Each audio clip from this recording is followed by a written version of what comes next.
Hello, everyone. Thank you. I'm going to call the meeting, the Board of Selectmen meeting for August 5th to order. The first item will be the acceptance of the agenda. Seeing no changes or problems with it, we'll accept it. Announcements, Libby? Okay, thank you, Mr. Chairman. I'm very pleased to introduce two new department heads. Roberto Santamaria, who's our new Public Health Director, here he is, and Steve Tuzik, our new HR Director, Human Resources, and here he is.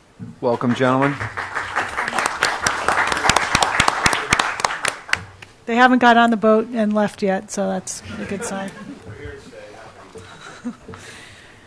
Secondly, our Emergency Management Coordinator, Dave Franzuto, we've asked him to give an update regarding the jetties reconstruction project. Dave?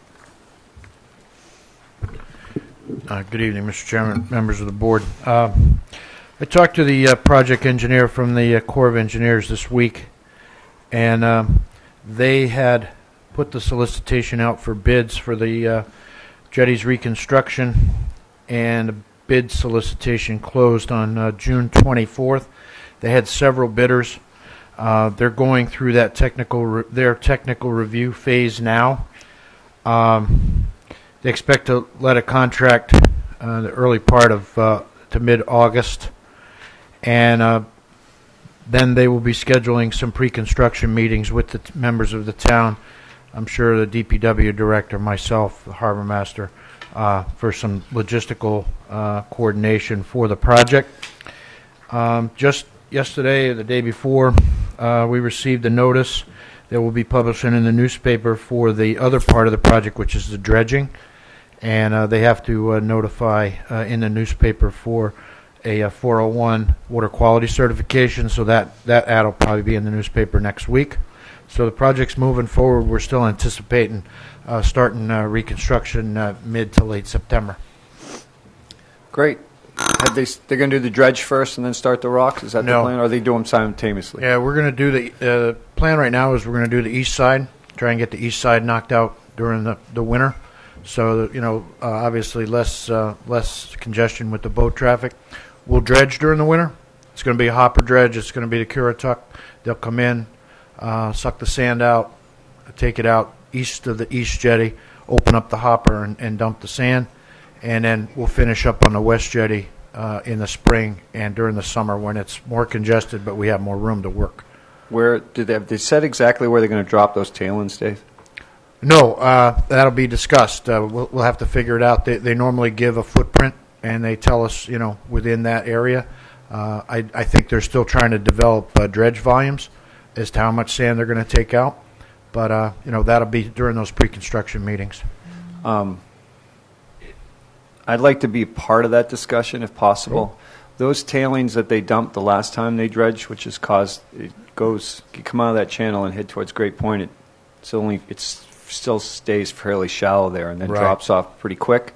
It causes quite a little rip there when the wind's hard out of the northeast or north, and it's unsafe sometimes for small boats, especially. Well, maybe we can recommend for them to move down a little bit, or go to the west where there isn't as much boat traffic Yep. or something like that. Yep. So, okay, And great. David, if you could just clarify, is there continuing to be a cut in the Oh, yeah. We, I heard a couple questions from no. people, and I keep reassuring them. I just want to. No. We negotiated the cut to stay, and it's a long story, but not anything that scallops or rum won't cure.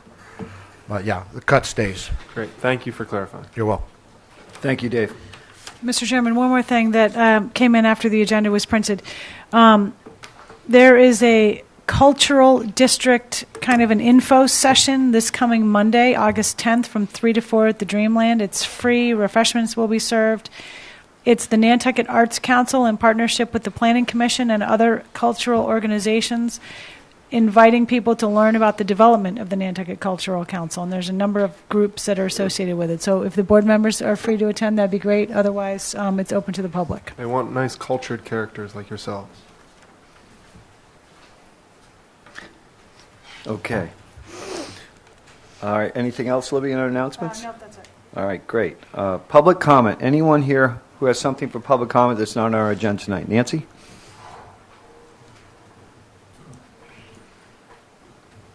Nancy Wheatley, 6 Wrights Landing, Tom Nevers. My second item is on your agenda, but I'm going to bring it up because I'm not sure, because I have a question. The first thing is the minutes.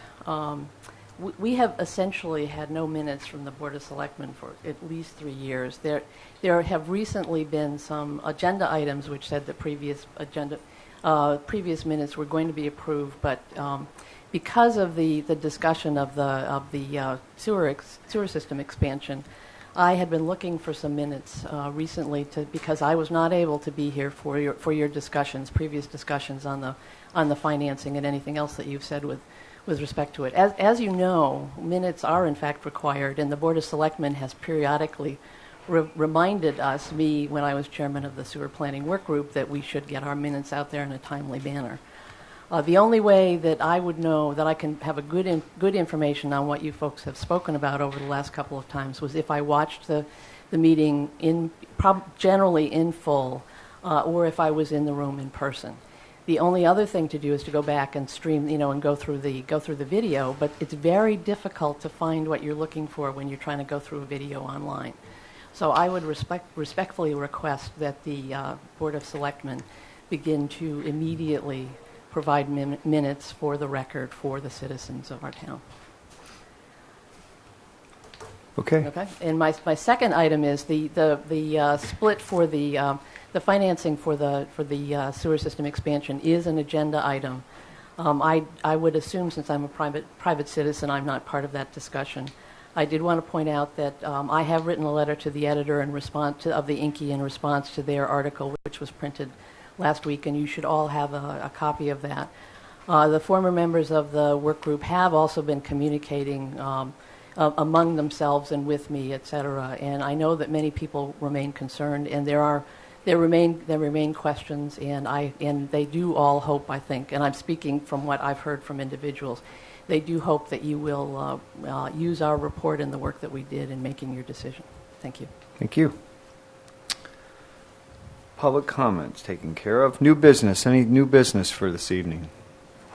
Seeing none, we'll move on to the approval of minutes for June 24th. Does anyone have any changes? Erica, I have one small change. Under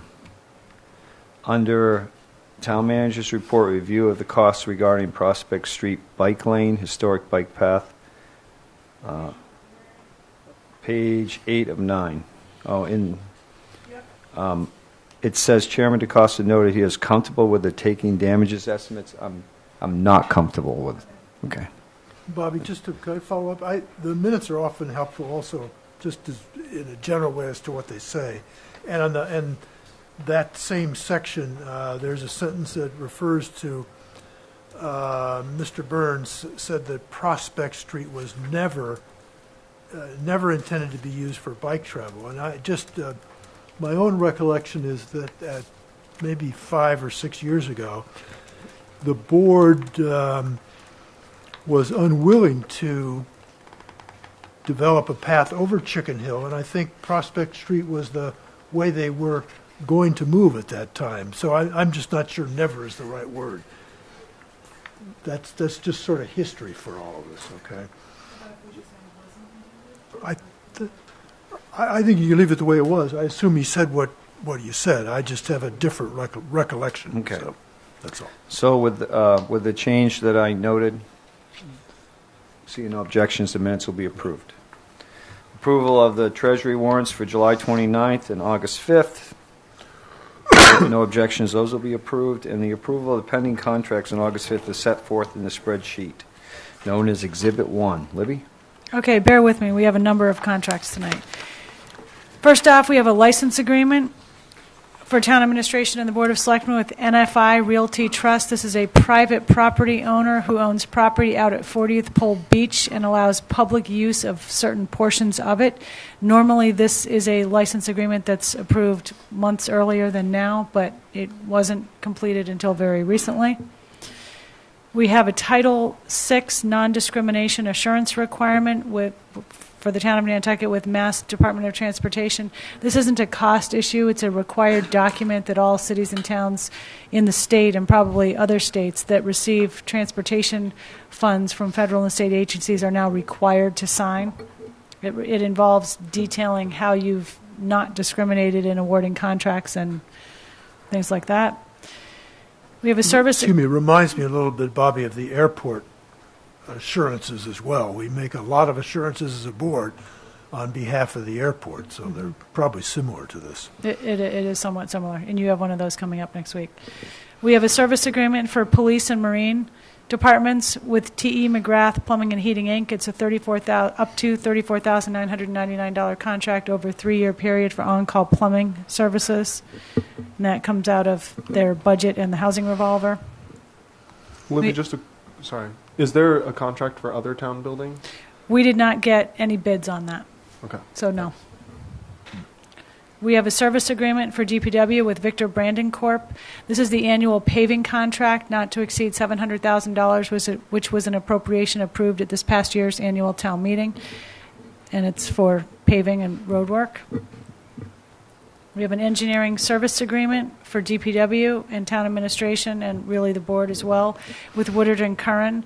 This is a contract for $2.398830 million. It's for engineering services for the upgrades to the Surfside treatment plant, and it includes resident engineer services when the project goes under construction. And that funding was approved at this past year's annual town meeting. And Libby, sorry, just another one on this. Is this of the 8.7 million? Yes. Okay. Yep. Part of that.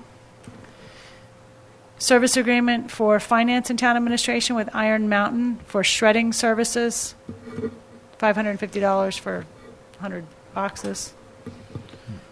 We have a number of records that have gone through the disposition process with the Department of Division of Public Records at the state level, and they're ready to be shredded. And we Yeah. have a policy that this relates to as well, or are we using sort of the state guidelines, Libby? These are state guidelines. Yep. There's probably quite a bit more shredding that we could do as time permits. Okay. And people need to go through the records and go through the disposition process, but it's rather time consuming. I noted earlier that I thought $5.50 a box to shred documents is pretty reasonable. Well, I agree. We should Yeah. just open it up to all the townsfolk so we can get rid of it. Anyway. We have a service agreement for DPW with Paul Koshik, $9,600. This is for general construction repairs, and we have funding from the 2014 annual town meeting for this. The two following agreements on your agenda are, if you look at the screen, are not ready to be acted upon yet, so they've been removed.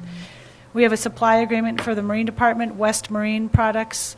It's an up to $34,999 contract over 3 years, and that is for the various marine equipment and parts. Waterways Improvement Fund is the funding source. We have a grant agreement for town administration and the board. It's through the Commonwealth of Massachusetts, DEP, Department of Environmental Protection. This is a grant that we will receive $26,850 for, and it is a focused assessment of phosphorus sources in Hummock and Myacomet ponds, and I really want to thank Bob Williams of the Nantucket Pond Coalition. He was really instrumental in getting this grant. We probably really actually would not even have this grant without him. Is he here? Anyway, thank you very much to him, and the finance director as well, because he helped get it through.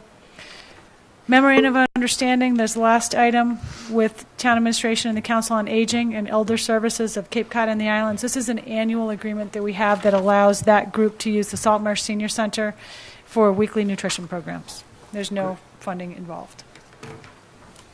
That's it.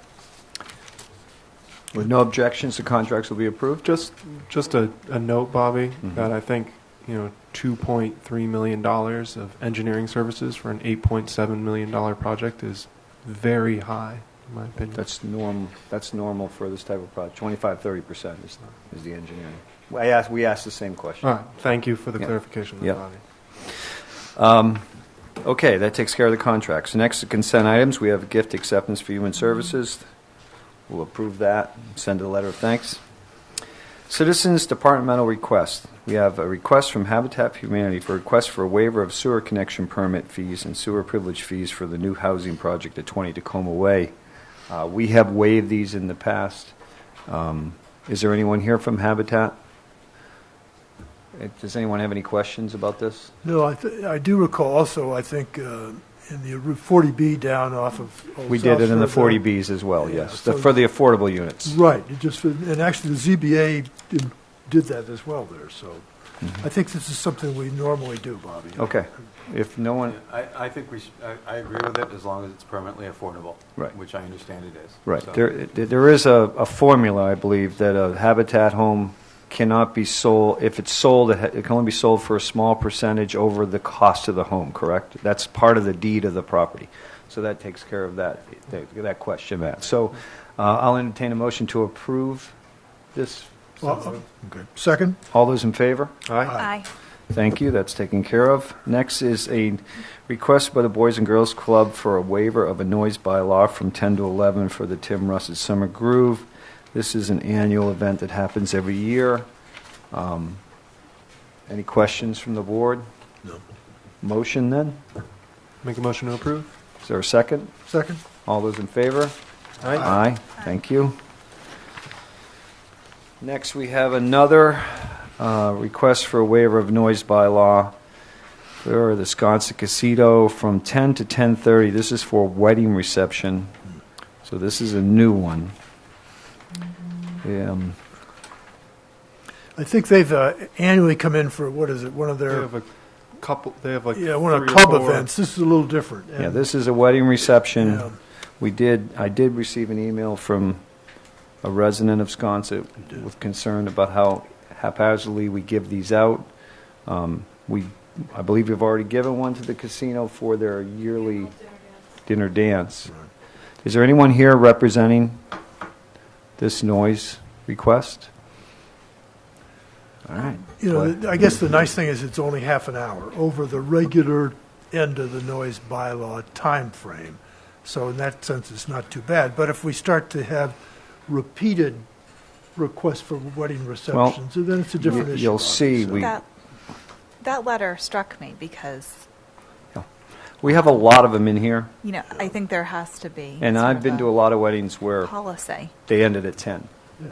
So what's a half an hour, Well, what's a half an hour? You mean just ended at 10, or what's a Yeah, half an no, hour? no, Give I them mean, at 10. if it was one time, I could live with it. But if we're into, maybe I can live with this. But if we're into the casino having a wedding reception every weekend, and it's always going to want to go an extra half an hour, then I think we That's have a different, yeah. repeated thing, and we have to think about it. I think that's when it becomes an issue of if we approve Approve this one, you have to You approve. got to approve them all. You have to Well- just keep approving them, and then essentially it becomes not a 10 o'clock Well, hopefully through noise bylaw. I wonder what the reason is that it needs to be. They till want to party 10:30. another half hour. But they could start a half hour earlier. I'm just wondering Right. why they couldn't start a half Do hour I have a earlier. motion for approval or denial? I'll make a motion to approve. Is there a second? I'll second because it's a half hour. All those in favor? Aye. Opposed? Aye.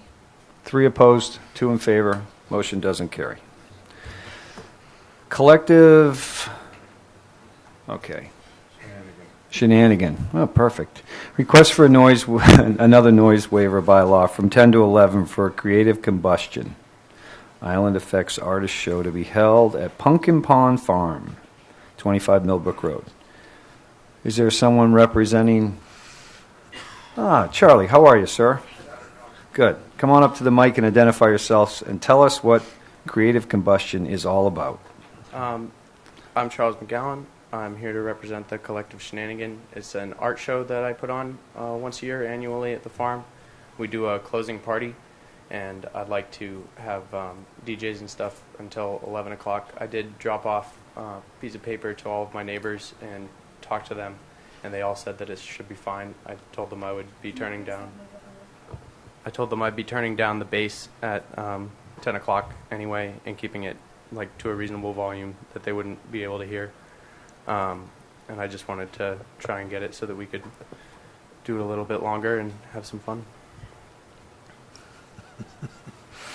Boy, Is this something that's happened in the past, or is this the first Yeah, time? we've had this for 2 years running, and we haven't had No, complaints. but you haven't done it till 11 o'clock because you haven't been in front of us before. No. Yeah. and Did your, sorry, did the neighbors, have they signed off? Have we have a piece of paper? I didn't get a saying- piece of paper with their signatures. I spoke to them all. I went door to door and dropped off like a piece of paper that said that we were doing this and I'd like to do it till 11. And they all generally were pretty happy with it and said that it was okay. just to be clear, I assume, I mean, this is a Pumpkin Pond Farm activity, so it's a for-profit activity ultimately? Yes. Just so we understand. Gotcha. Questions? Motion? I'll make a motion to approve. Is there a second? No second. I'll second it for discussion. Okay, second. There's a second. All right. I think my discussion, Matt, would be that, it's one thing when you have the Boys and Girls Club and it's clearly a community nonprofit activity. I think this is different, so I'm reluctant to go along, especially after the discussion we just had about a wedding reception, which isn't even a for-profit activity in the casino. So, I guess, my feeling, Mr. Just for discussion, is that it is a more locally minded event, and it's an opportunity for a lot of young artists to kind of display art at some of the galleries they wouldn't otherwise be able to.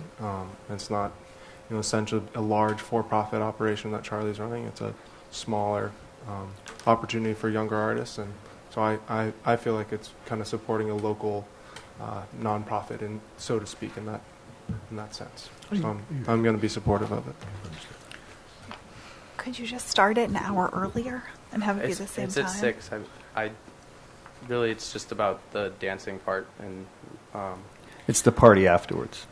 we have, basically, I've got the artist set up and we do a small operation.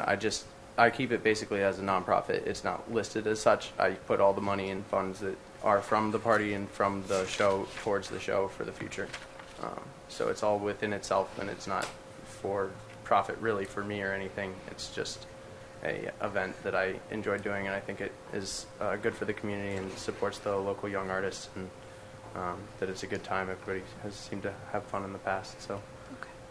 I don't know. The neighbors did really seem supportive. I really have knocked on all their doors and talked to them personally. And Okay. they said it would be okay. Any other questions? All right, all those in favor? Aye. Aye. Opposed? what was the motion again? Are we on a positive or a negative Positive. motion? This is a positive motion? Positive Positive motion to approve the noise bylaw. All right, I'm opposed. 3 opposed, 2 in favor. I'm just, for the record, Charlie, I think it's a great thing, but 10 o'clock is 10 o'clock. The noise bylaw for everyone in this town is 10 o'clock. Sure. And you want to dance and have fun after 10 o'clock, go to the Chicken Box. People want to sleep. I get up at 4 in the morning, and I know how these things go. You give to 11, it's 11:30 before everybody's quiet, or the music shuts off at 11, and then you got cars racing out of there till 11:30, quarter to 12. I've already been on the front page of the paper last week saying I'm shutting down the 4th of July party, and I've gotten about 100 comments that I'm the fun police. I'm taking all the fun out of Nantucket. Well, maybe I am. Maybe I'm old. Bobby, you got Well- every member of the board on the same page for that Yeah, one, so well, don't worry. I wish your event all the best, Charlie, and just 10 o'clock's 10 o'clock. You'll probably creep it out past that anyway, so, No I, worries. I was okay with this one because you polled the neighbors. Well, yeah, he says that, but I know how this works. The one neighbor that maybe rents the house, and he says sure, and then the tenant's in there, and we get the phone call, and then the police have to go out there, and the police show up, and Charlie says, well, I have permission till 11, and there's nothing we can do about it. So anyway, I'm going to be kind of blanket on these at 10 o'clock is 10 o'clock. So No problem. Thank you. thank you. The next one is... What is this saying? We used to be a fishing town with a drinking problem, and I think the perception now is we're a drinking town with a fishing problem. Yeah. And I think we need to go back to the latter. I think that there has to be less emphasis by nonprofits and by the businesses and everything else on the alcohol. I mean, I think that's kind of where we're heading. All right, the next is a request from Bartlett's Farm, request to hold a private staff party at Cisco Brewery on Friday, August 21st from 7 to 9:45 to include food and entertainment. Is there somebody here from Cisco or Bartlett's to request this? I've got to recuse myself. Okay. They're customer and my son works there. John Bartlett. We're looking to have our annual staff party at the brewery after they close. We weren't able to really secure a band, so we're just going to have DJ music. We will be done before 10 o'clock. You lead with the obvious, John. Well done. Any questions? Motion? Motion to approve. Second. All those in favor? Aye. I'm voting no on this. I'm also going to vote no on the next one. I think the brewery is turned into a nightclub slash restaurant, and now we're going to get requests. This is opening a door that I don't think should be open, so I just want to go on the record and state that. Good thought, Bobby. I got you. All right, the next one is for Connor Hayes to hold a rehearsal dinner at Cisco Breweries on Friday, September 18th from 7 to 9:30. Didn't we have in their license, just before we get there, X number of X days. number of events, Libby, that I would have guessed these apply to? It was like 12 events. Yeah, I don't have the license with me, Yeah. but we can double check that. I would hope to assume this is one of those events. This isn't an extra one, because they're Yeah. only asking for the extension of the noise, not another Right. event. So I think it's worth, at least in my case on number 5, and maybe for consistency. But anyway, let's go back to the hearing, Bobby. I'm sorry. Or any comments? Is there anyone here representing Mr. Hayes? Amy Bassler, Town Event Coordinator. He lives off island, so I just said I would represent him. It's a rehearsal dinner. It's not going to be a live band or anything. It's going to be speeches and probably some background music. So, but it's past the entertainment license time until about 9 p.m., I believe 9:30 p.m. in September. Amy, are you aware of the limitation in the license on the number of events? We think it's 8, And- but I don't know for sure. I have to ask Ann. I know it's Right. till 7 p.m. is the time, but I'm not sure. We think it's 8. And would it be your assumption that both of these count against that number? It's the extension of their current entertainment license. So, Okay, all right. yeah. Thank you. Motion? I'll make a motion to approve since it's not past 10 o'clock. I'd like to amend the motion to be clear that both item 5 and 6 count against their agreed upon limitation of events. I'll add that to my motion. Okay. Is there a second? Second. All those in favor? Aye. Aye. Thank you, Rick. One opposed. I just, we're trying to stop this crazy 4th of July event, and when you have a place like the brewery that, I love the brewery, I like to go out there, but on 4th of July there's 2,000 people there, and there are 3 different bands and 3 shows, and it just But doesn't I would help love with to the party know atmosphere. I'd love to support you here, but we did approve a license. So No, I understand. I just so- think that 7 o'clock is, Yeah, you know, gotcha. Okay. so I'm going to just go on record. Yep. All right, Mr. next we have a Chairman? public hearing to consider amendments to Chapter 250 Harbors and Town Pier regulations, including fee changes and waiver provisions pursuant to Chapter 2 Administrative Procedures and 137/3 Wharves and Waterways of the Code of the Town of Nantucket. Erica was trying to get your attention. Sorry, I just wanted to go back to the item number 1, the habitat. There was a typo in the agenda. 20 Tacoma should have said Sachem's Path. Gotcha. So Oh, it's just, Sachem's? just FYI. 20 Tacoma was the last one you had approved. And don't they have Okay. 5 lots in total, so I assume we're going to, Just FYI. just the one? Or 4 lots, I guess they have. Hopefully we'll approve it one way or another on the next one. All right, so this is a public hearing to request a change from the present. I guess we'll start with Sheila. Or you have Mr. a- Chairman, there's Yep. a agenda item, sort of an info sheet in your packet. It's Erica's just putting on the screen, but it is in your packet. The harbor master can certainly elaborate, but what I tried to do here was give a background of when these regulations were most recently amended back in April 2005 and why they were amended, and what the amendments revolved around, and that's all listed out there. And then what the process was leading up to the amendments in the first place. The Harbor and Shellfish Advisory Board has submitted a memo requesting that they be amended again for different fee rates. And it talks a bit about administration has revised our initial recommendation a little bit. It's shown on page 2 of the info sheet. And I guess Sheila also, thank you very much, has done a town pier slip and mooring fee comparison with other towns, which she could review with you if you would like. Yes, please.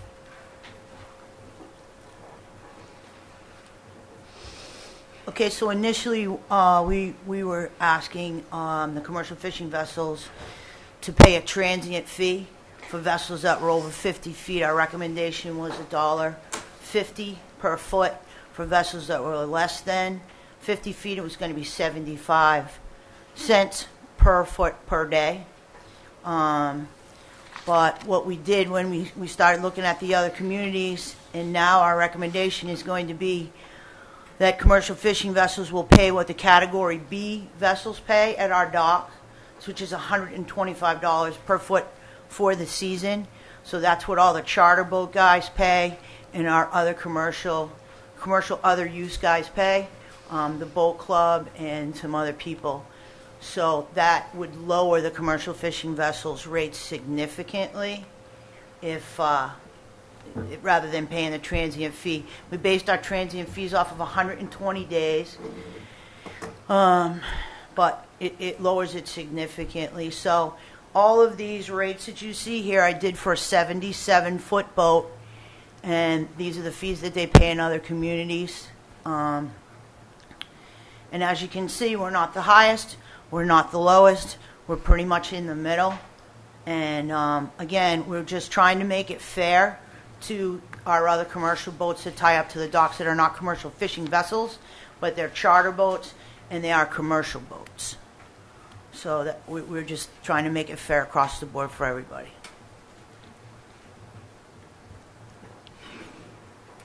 Questions? Just to be clear, so you're recommending that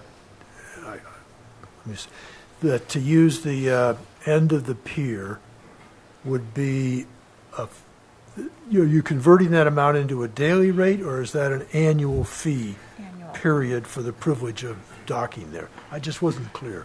And Sir, initially we had done it per day, but now we're doing it annually. The $125 per foot would be for a year. Right. So so a boat who paid that could be there every day or one day. That's his option. Yes, sir. So the space is reserved? Not reserved, but it's a residential rate. So in other words, it's for boats that are here based and moored in Nantucket. Okay. The New Bedford boats would still pay the per day fee. Right. And that they could still like shack up like they always have, Sheila. Yes, sir. What does that mean? It means like, instead of everybody having like one exclusive Say slip, raft. you kind of raft on top of each So other. that's the way that we don't get eliminated because you don't have a reserve. You slot. come in and there's the bulkhead's covered, you tie off to the guy who's on the Gotcha. bulkhead. Okay, thank you. They're rustier, more friendly craft, not as much varnish. Okay. Other questions? So just to say it again, it sounds like that annual rate is similar to a charter fishing vessel tying up at the town pier. Yes, sir. The less expensive of the two as well. We have some charter boats that pay $150 per foot, and we're offering for the commercial fishing vessels to pay the lesser fee, $125. Okay, thanks.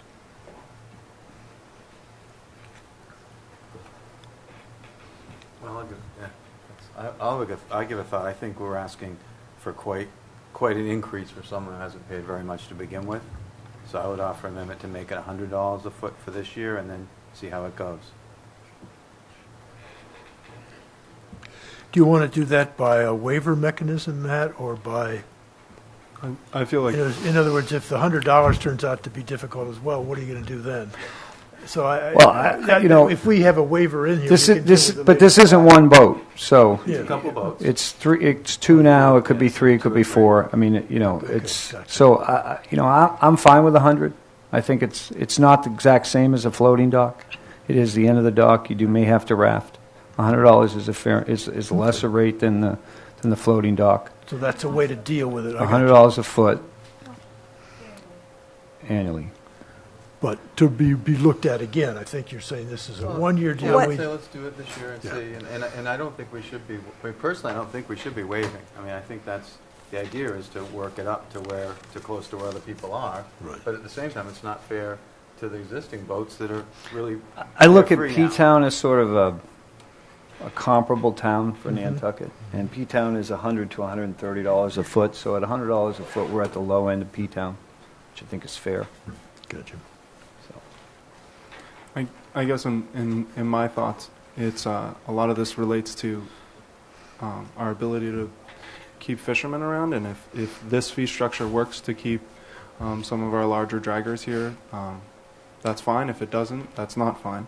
And I guess in my trip over to the vineyard, I found a nice little article about the Nature Conservancy, working with the Martha's Vineyard Fishermen's Preservation Trust, purchased the groundfish permit from the fishermen for a price of $20,000 and $20,000 and $2 million, just so that they could have a local fisherman fishing the waters in perpetuity to provide a resource for the community. So if $100 a foot works to keep people here, great. If that doesn't work, then I'm in favor of a waiver. Well, would it be fair to say that for boats above 75 feet, it would be $100? No, we have one dragger that's smaller, so he shouldn't have to pay any more than. Okay. We have two draggers that are based What's here the now. other size boat? 50, About 50 feet. 48, yeah. And then we also have a commercial lobsterman that's interested in getting involved. And we have a in- gentleman who's talking about buying a sea clamor, 55-foot sea clamor, so that Yes, could sir. be based here as well. So. Yes, I would say keep it 100 for all of them. So if we're comfortable with 100, then we don't necessarily have to put a waiver feature in, which has been part of the discussion as well, and not give us the ability to waive. Well, we could stick it at 100, and I think the option of having a waiver similar to how we do in sewers just gives us the option Okay, in the so- future and doesn't tie our hands. I'm going to stop you for a minute because I want to make sure we're all perfectly clear here what we're talking about. We're talking about resetting the rate. I don't want to be back here in 2 months talking about now we need a waiver. I don't like the idea of waivers. People, you don't get a waiver from your rent in your house just because you're the last hand stonemason in Nantucket. We're going to set a rate here. We're all going to be comfortable with the rate, and that's going to be the rate. And then if you don't pay the rate, we're going to have issues. I mean, that's basically what we're talking about. I don't want to. I understand that. We've had 2 hearings on this already. I understand. I just disagree, and if I'm the outvote on that, that's fine. I understand, but I want you to also understand that we may not be back here in a month discussing this again. No, that's so. and my hope would be that we'd all come to an agreement and move forward. And I don't want to come back here in a month, Bobby. Yeah, Just like you. I wanted to be clear on how we're differentiating between the different people who are operating businesses off of the town pier, so that there's not bad feelings towards people who are operating a different style of business rather than actual commercial fishing. Well, I'm not I quite just wanted sure to- what I you're- just want to be what clear. you're- I'm not quite sure what you want. So in How other we're words, I want the language to be clear on how we're differentiating the two different styles of commercial. Because there are charter boats, correct? well, what's Am I not? But a making charter any boat sense? has licenses, it has fees, it has. There are guys that commercial tuna fish that pay the charter boat rate. I mean, Right, but they're paying the they're paying more. They're paying the $125, So we're 150. creating a new category, and I just Well, want to be this is clear the on end of the town language. pier. Okay. So that would be the The category. This space is the is space, specific. right? Yeah. Okay. So it's a category by location on the pier, Okay, not the I type just, of boat. just want to make sure Yeah, that that's that's good. clear. Yeah, you wouldn't have a charter boat tying up on the end of the town pier. No. I couldn't imagine anyone that would want to do that, or We can't, or they, even they the can't tuna load boat. passengers safely. Right, right. And maybe just one comment on Tobias's concern. The community always has other options to help out someone who has difficulty, if they do, paying the fee. So that's always available. No one's precluding that from happening. So it's another reason the fee probably ought to be the fee, I guess. And the same could be true for Habitat for Humanity. We could not make housing a priority, and we could not have a waiver for them as well. Just the other side, Rick. This is a public hearing. Is there any other public comment? Mr. Peter, come on down.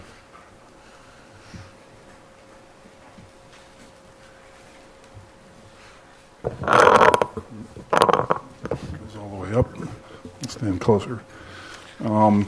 Peter Brace, Chairman of the Harbor and Shellfish Advisory Board. I'm with Mr. Fee. I think we should bring this back to a fishing town. We are, as a board, endeavoring to make it affordable for our current fishermen to do business out of this town, as well as people coming along. Our board had proposed a $25 a foot annual fee. This proposal of $125 is new to us, so if we could get some sort of explanation where that came from, maybe we can meet in the middle between $125 and $25. So, also, I had a question. We had set a deadline for making that annual payment of January 30th. I'd like to know what the deadline would be for this. The deadline, I think you were talking about a reduced fee if you paid by a certain time. That was our And thing. After that date, the fee went up. If our proposal was that if you didn't pay the fee by January 30th, then you would pay the rates for the rest of the year that are currently in the regulations. So by when do they have to pay? Mr. Chairman, as far as the $125 a foot goes, the current rate is $1.50 per foot. If you multiply that by 77 feet, you come out with $115.50 per night, per day, whatever. We made a conservative estimate of 120 nights, which comes out to $13,860. We were recommending to change that to $125 per foot, which comes out to approximately $9,625, a lower rate than the current rate. Now you're talking about 100 feet, which would be $7,700, one-time annual fee.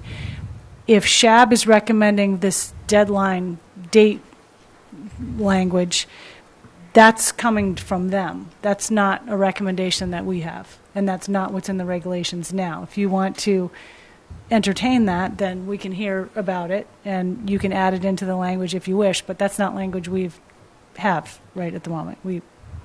That's not part of our recommendation. It's part of their recommendation.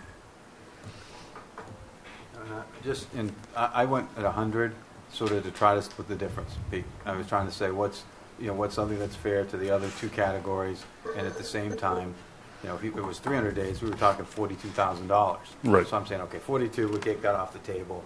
We were getting recommendations in the 17, 18,000 range. I'm saying get it back to about 5 or 6.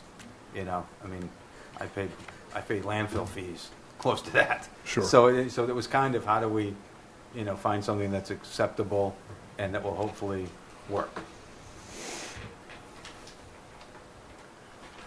Okay. I think I have other people that want to speak, so I'm going to sit down. And we should decide how on the billing aspect of it if that's not clear. Bill?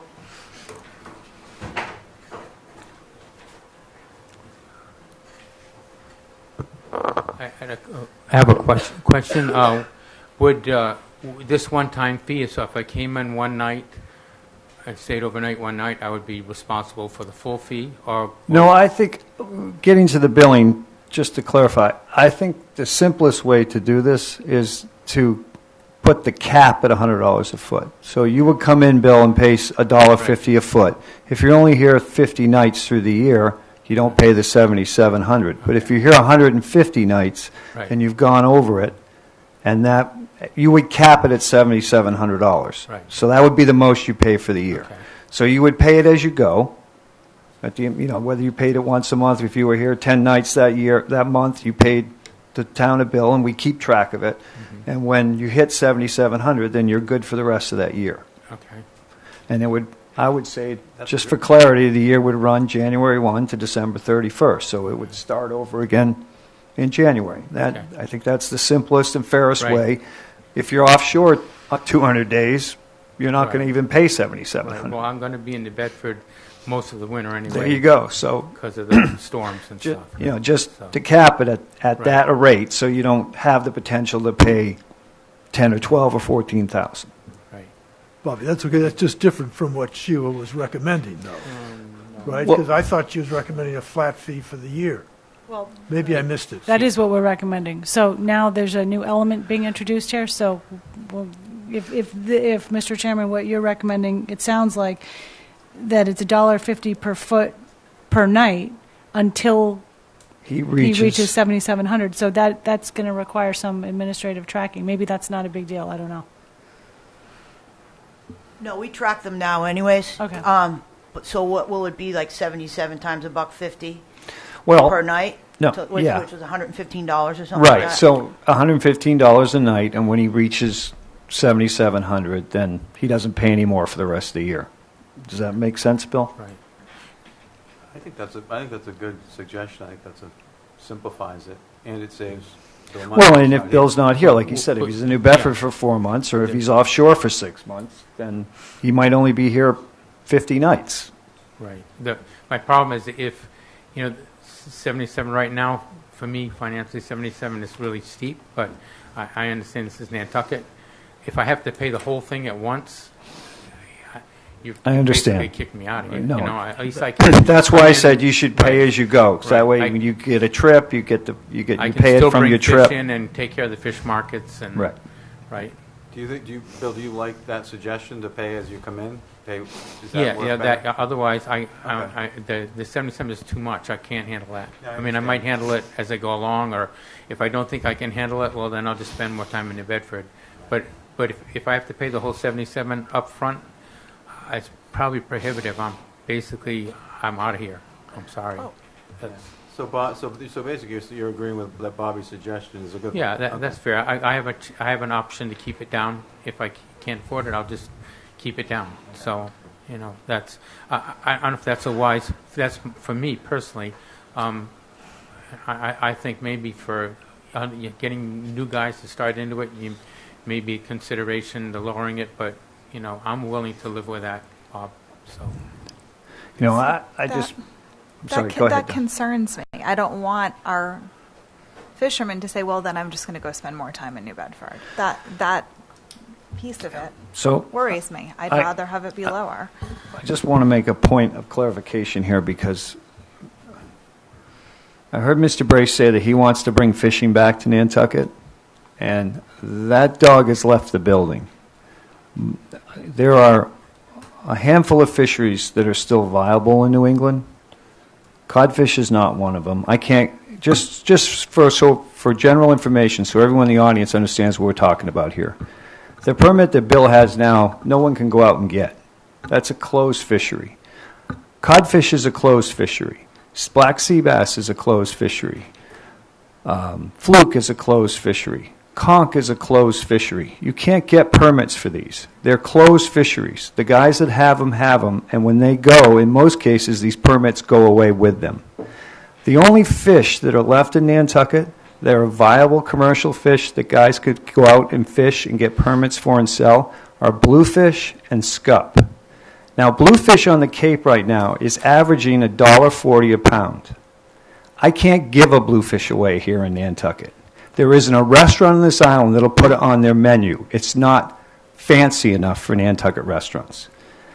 I have friends in the Cape that are catching 1,000 to 2,000 pounds of bluefish a day and making a very good living at it. There are 50 skiff guys here in Nantucket that if we had one fish market that would ship bluefish off island to the fish houses in Boston, New York, you'd have 50 guys fishing for them tomorrow, I guarantee you. They're trying to catch stripers right now because it's striper season. They can only go striper fishing on Mondays and Thursdays, and they're only allowed 15 fish a day, and they can only fish in state waters. There are no stripers in state waters 3 miles around Nantucket right now. So to bringing back fishing in Nantucket, it's going to take a lot more than us just dropping the rates on the dockage and on the island. It's going to take the community to get involved and people to go into restaurants and start saying, why don't you have bluefish on the menu here, or why don't you have scup on the menu here? The only fishery that we still have here in Nantucket that's viable is scallops. That's it. Except you don't want to lose me. No, I'm not saying I want to lose you, Bill. And that's why I'm trying to work with you. I would like to turn my permit. Hopefully, I'd love to see someone take the boat. I'm 70, maybe I have 4 or 5 more years to go, but I have and I'd love to train some young guys. I see a lot of young guys come along, could take my permit, and at this point you could probably buy some of those permits left. There's 600 permits left. Only 40 guys left actually doing what I do, because it's almost impossible to make money at it. So, but some of those permits may be for sale, Bob. I don't know. Again, you're right. It's going to take a community to support it. You have to do what the Vineyard did and basically pay someone a livelihood to have them do something that's used to be a way of life. I used to catch codfish under Sankaty right here, and we used to have a fish market here that shipped fish. We don't have a fish market here that ships fish anymore. When Charlie Sales died, he was the last one that shipped fish out of here. The rest of them don't want anything to do with it. They just want to sell fish to the summer residents and the restaurants, and that's it. It's a shame. Oh. It is a shame, Bobby. I think I agree with you in the sense that we need to get the community more involved, and I think we've been trying to do that, talking about the small mesh fishery south of the island. I guess for me, I just disagree with you policy-wise. I think it's important as the community moves forward and people do continue to demand fish that we try to provide a way for them to get that locally. And if we do a better job working with the state and understanding our fishery around the island, and we manage our fishery better and we have someone that we buy fish from directly, then we can have a better relationship with that fishery. And I think that's really important than trying to exploit, maybe, Alaska or wherever to purchase fish from, and using our capital power to purchase fish from other places that may not have the conscientious ability to prevent our capital from buying fish from there. So I'm supportive of trying to focus the system in and make it so we're able to see where we get our fish from and encourage kind of that local connectivity that encourages people to start to eat bluefish. I love bluefish. Smoked bluefish is the best thing, Bobby. I'm right there with you. So just a difference in perspective. Cool. My experience is that I've seen cod fishing go up and down twice, and I know there's a time at the turn of the last century when it almost totally disappeared, and it could come back, and I think it's going to come back, and the state's going to be in real trouble because they don't have a fleet left to do it. That's my gut, is that you're going to see it come back, and I remember the days when striped bass was scarce and fluke didn't exist, and now we've had 40 good years on them, so things all cycle. And I hope you're right, Bill. I'd love to see the cod come back, but you can't even keep one to eat in the Gulf of Maine right now. So, Well, I have to pay $4.75 a pound to get one, so I stay out of the Gulf of Maine. Yeah. Michelle. Hi, I'm Michelle Whelan from Sustainable Nantucket. And I have to say that I agree with Bobby in the sense that we do need the community to come out and support the commercial fisheries where we have fish here that's plentiful and it's underutilized. This last month of July, we tried to do quite a lot of Facebook promotion and et cetera of this little campaign that we did, but we actually had 15 Nantucket-grown restaurants who were putting bluefish on their menus, and they were putting fluke on their menus, they were putting conch on their menus. They were really trying to do their best, and I got good reports. The galley said their bluefish lunch dish was a hit. So it is possible for us to, as a community, support the fish support the commercial fisheries where the fish is plentiful in our waters and try to bring back what we've been missing. I don't think it's possible if we don't do our best when it comes to the policies around our shared infrastructure. I would support, and Sustainable Nantucket supports, the SHAB recommendation for the cap on $25 per foot for the season, because that, for the end of the town pier, you're talking about right now 3 fishing vessels. And that would be a huge help to those guys. It would have an immediate and direct impact for them. It also is about what do we think of ourselves for the future. If we can, as a community, support the kind of fishing that is happening where the fish is plentiful in our waters and we can start to bring back the fisheries, we should be doing everything we can to do that. And to get these young guys to come up and maybe take over Bill's boat or start fishing, if we have high fees, we're going to be putting barriers to entry that they won't be able to afford. They've already got the capital costs of equipment, they've got the costs of their permitting, they've got all these other obstacles. And for us to put yet again more obstacles on them when we don't have to do that, I think it's just shooting ourselves in the foot. We can make an exception the way we make an exception for habitat, the way we make an exception, the way we think about our vision for ourselves as a community. We can choose to support some activities that we want to keep around. Fishing is a traditional industry on Nantucket. It's part of our community character. It's part of our sense of place. If we lose that, it could be gone forever. We have 3 vessels. Let's hang on to them. Why do we want Bill in New Bedford? No, we don't. I agree with Dawn. We don't want Bill to be going to New Bedford when he could be here. There's another aspect to this, which is it is an economic multiplier effect when you harvest food directly from the sea and you bring it into our fish processors. They process it, they sell it. There's a profit in that. They turn around and spend that money in our community.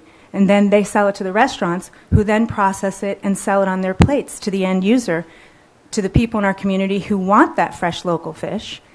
And that has an economic multiplier effect because the restaurants turn around and put that profit back into our community. This is important.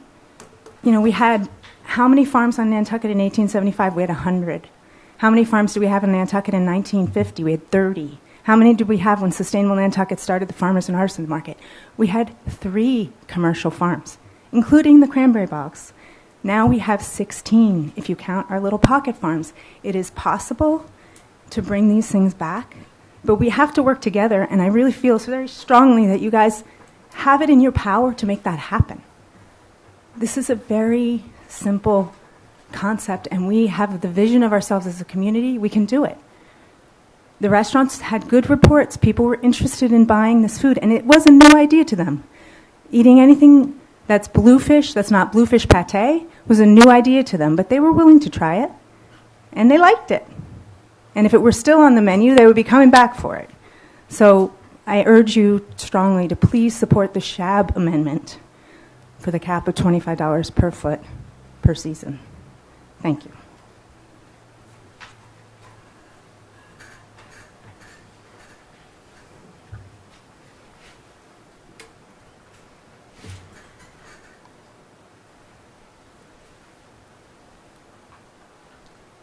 Wendy McCrae, SHAB.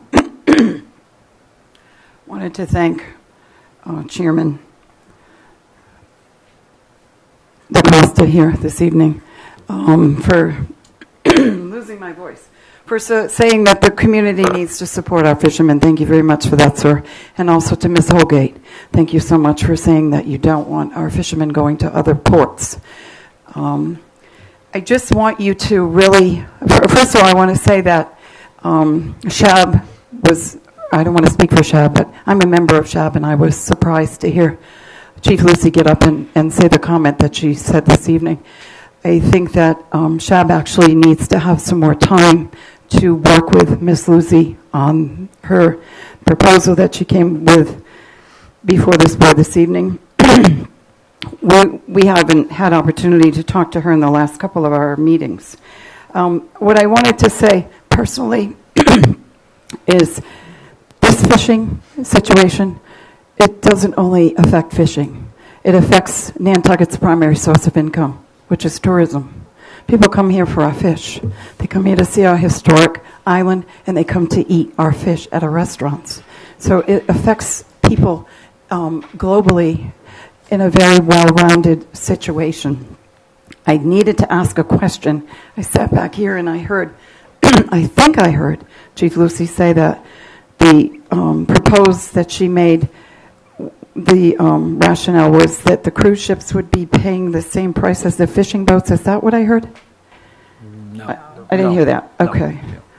I thought I heard that she said the fishing boats would be paying the same price that the cruise ships were paying. Charter boats, she said. The charter boats. Okay, thank you. Thank you for clarifying that. I just wanted to reinforce what Michelle had said, what Peter had said. We need to do what we can for our fishermen to keep them seaported at Nantucket, to keep Nantucket, which is our fish, what we're known for. We're a seaport community. And to raise the rates for these fishermen, I think is unfair. And I would just like the board to really consider what you're about to vote on and really make sure that you have the accurate picture of what you're voting on here this evening. Thank you very much. Peter.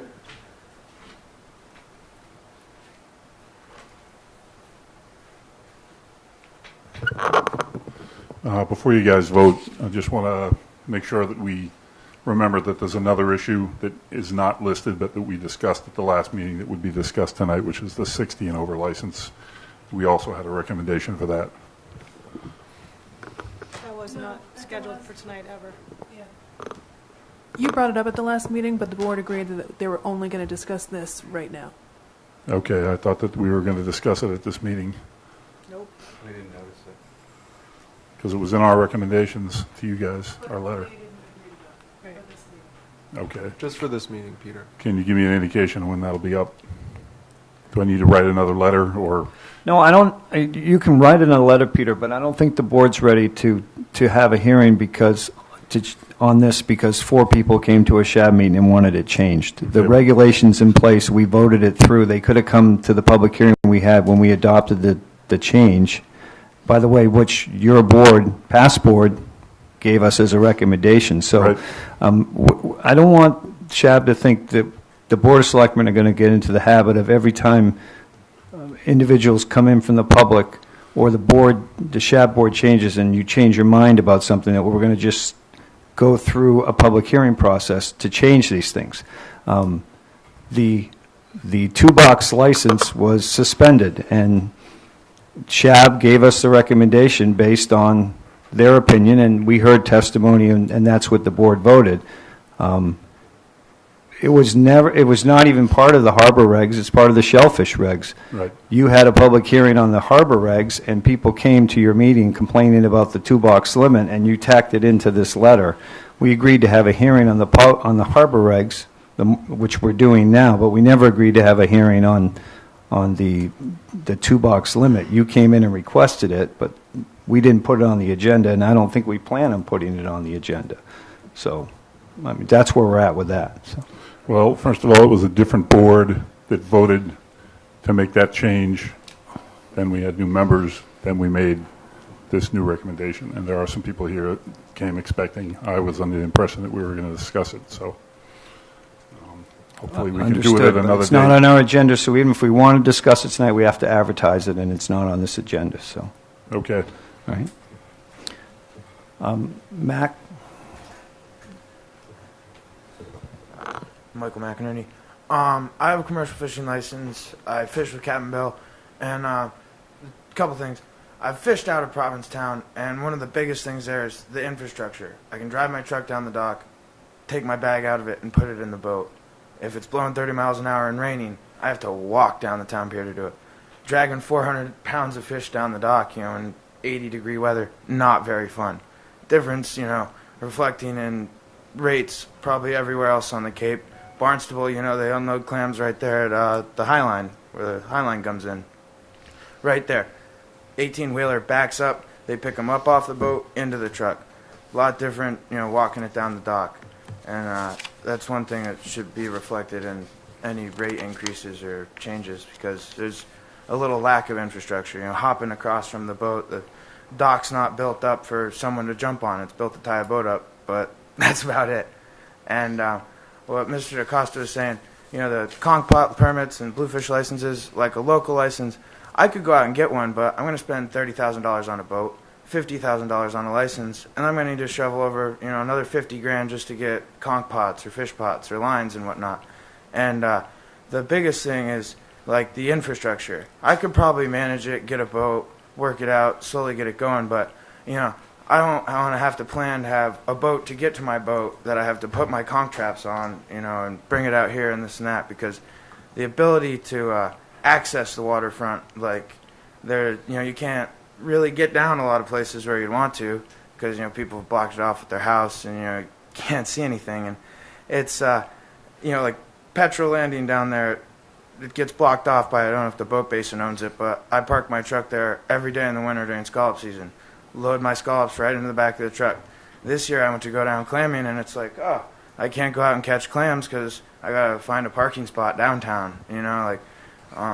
Keeping fishing around, it needs to be looked at from, both the standpoint of the economical aspects, but also, keeping it away from a drinking town where, a bunch of people come and have a good time, because, they love it over in the Cape. All these people are, watching a big stinky pile of clams get offloaded by a boat, and they'll have 150 people right there at the High Line standing around watching it happen.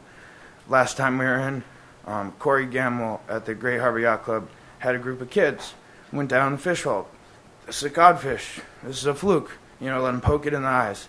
A learning experience. The one lady asked, hey, would you come in October to the new school and, do a curriculum with me and show the kids fishing?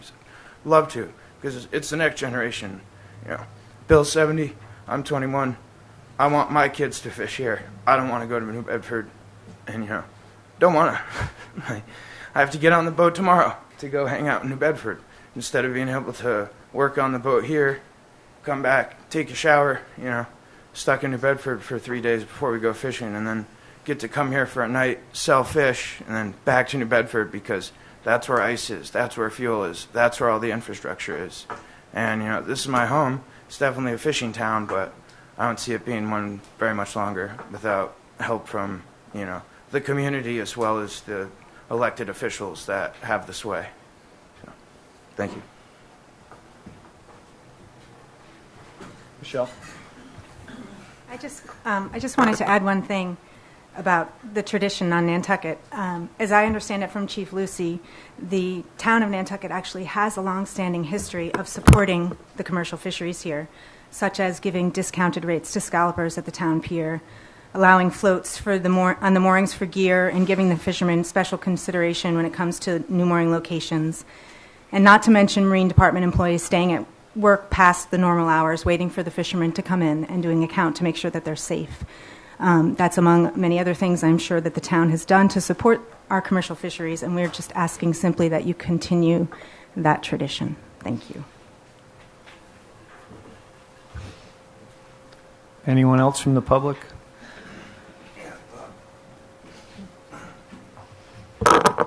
Lionel Starr.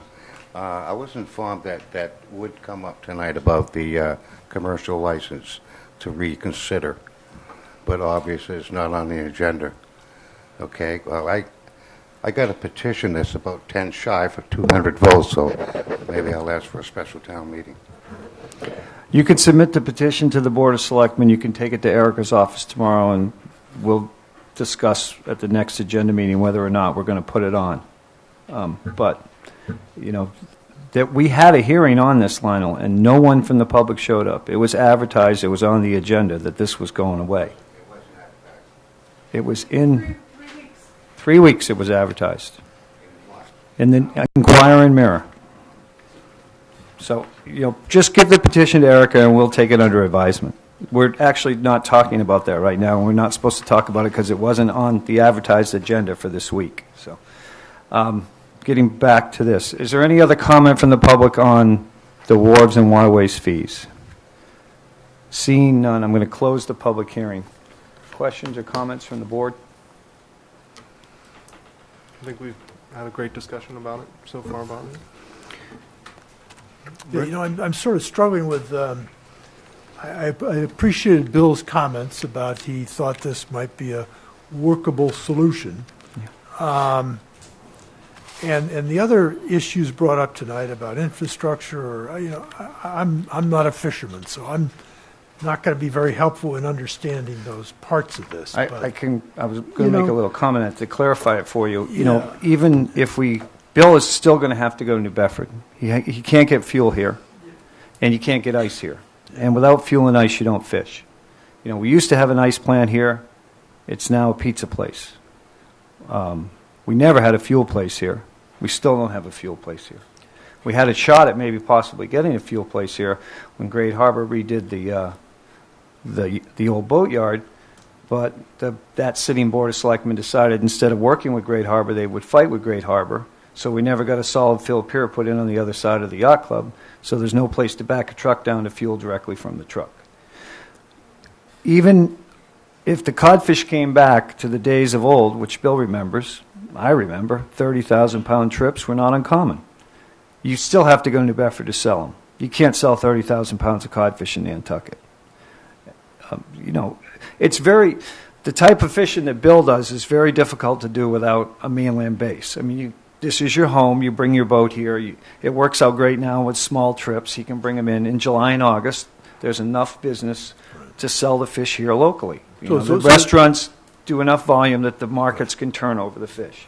If Bill were to come in with 1,000 pounds of lobsters and 500 pounds of finfish in February, he'd probably have a hard time getting rid of them because there's just not enough people buying fresh lobsters and fish in February. So Bobby, I'm just trying to understand, so as a practical matter, maybe Bill's going to come in here 65 days, and whatever that works out to on an annual basis is more, I mean, I don't know what's happening here, but more likely to be what he's going to end up paying.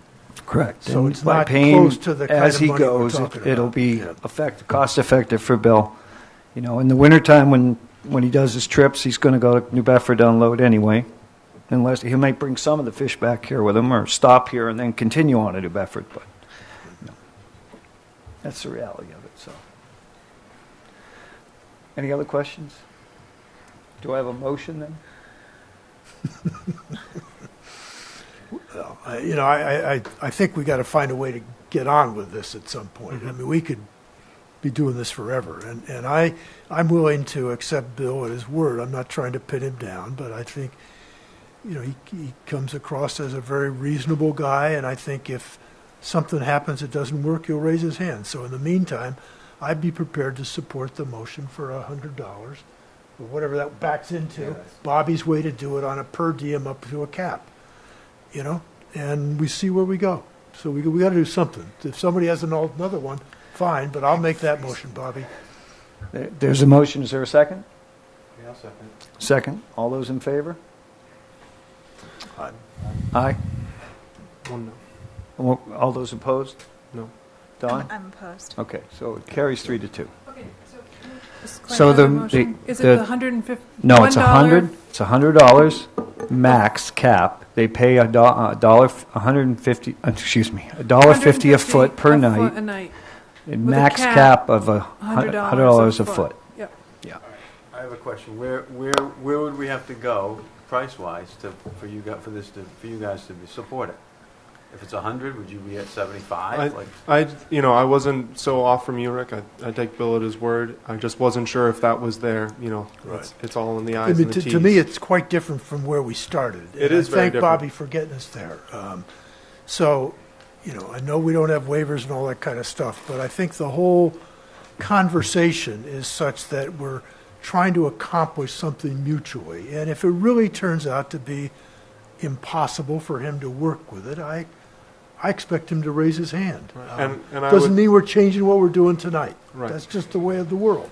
And I would agree with that. And I would hope you guys would understand my no vote to be as such. I would have voted yes if I fully felt that it was supportive of Bill, and I'm hopeful that it is. So I was more comfortable with coming up with a flat fee. No, it's not a flat fee, though. It's a cap, No, is what it is. was really. more comfortable with coming up with a flat fee because I think the cap makes him want to be here less. That's exactly. That's my concern. I would have been more comfortable with a Yeah, flat you're playing fee the somewhere numbers. in I see what between you're saying. the two different $25, proposals. that would have been- I just think it's setting it up to discourage people from being here. And I don't think that we fill that space with anything else anyway. No, it's usually empty a lot of the time. So we're in a way losing out on revenue, but we made a vote. And so kind of have to live with it. Next, we're all set on that item. We'll move on to the town manager's report, landfill update. Libby? You all have a report in your packet, and our consultant, George Aronson, is here. He's going to take you through it. Thank you. George Aronson, Principal, Commonwealth Resource Management Corporation. There's the quick memo in the pamphlet, and we also did meet with Waste Options this morning at Town Hall. I'm just going to very briefly put out a few items on the 5 programs at the Matticat site that the town is working with and that Waste Options operates. The composter for household trash, the MRF for recycling, the C&D transfer station, the landfill mining program, and then we can take questions on whatever aspect that the board wants to go to. Just very briefly, in terms of the composter, we noticed a big increase in the waste coming to the composter in fiscal year 15 versus 14. We're up. We had 12,200 tons coming in, which is almost 1,000 more than last year. From the operations point of view, we are seeing positive results from some of the modifications made to the facility in the past 2 years, a noticeable reduction in fugitive odors and better odor control as a result of some of the work that was done, fan replacements, etc. Last year, waste was bypassed the landfill while the composter was under repair. That waste has now been taken out of the landfill. That process is complete, and we don't see further incidents of that sort. No anticipated interruptions in the service in the near future. I've been out there. It's running well right now. In terms of C&D operations, again, tonnage is up. In terms of the commercial tonnage, at the transfer station, over 8,000 tons this year versus 6,500 last year. It's up 27%. We had 2 programs that were changes last year, and that we can now look back at the end of fiscal year 15 and look at how we did. One was the incentive pricing program, and the selectmen last January had voted to amend the waste services agreement for that, and there was discussion of what it might do. What we've seen is that there are over 4,400 tons in the program going to the transfer station that might not have been directed there in the absence of the amendment. Hey, George, a quick question. Is that of the C&D coming in? You mentioned 8, so 4 of the 8 or something like that? Yeah. Okay. It's a big number. Yeah. And, close to. And what we're seeing is that there was discussion of cost or savings to the town. The town is actually slightly in the black, about $40,000 ahead as a result of the program. So that Waste Options is also ahead. It's been a win-win, and it's worked well to this point. The second program was the diversion program. Waste Options is now pulling clean wood out of the C&D for use as mulch on-site. And they keep it separate from the mulch that they're distributing to residents because it is from C&D, and the mulch that goes to residents is coming from the brush.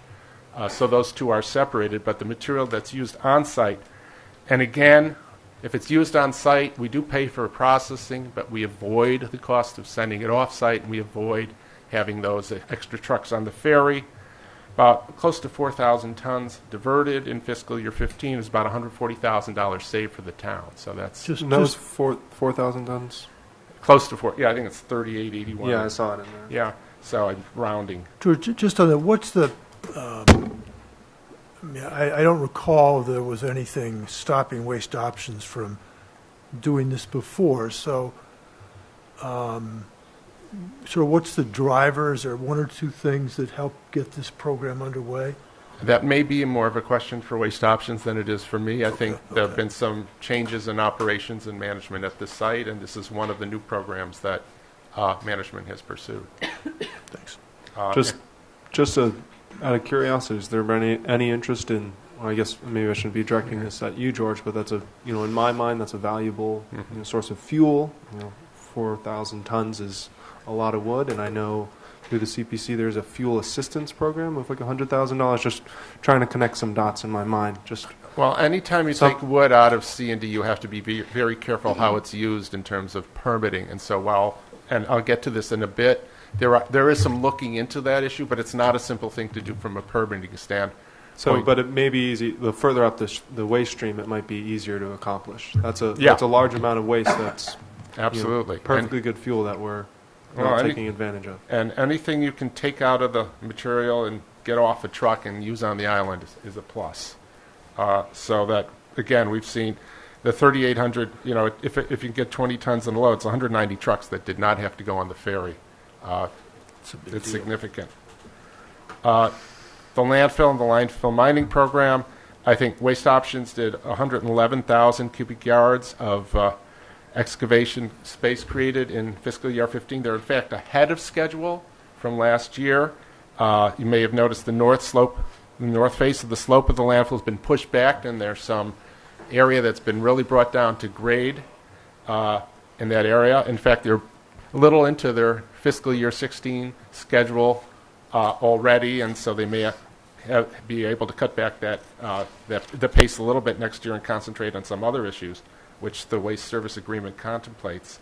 Part of what they're doing is they're making some room for cell 3A at the landfill.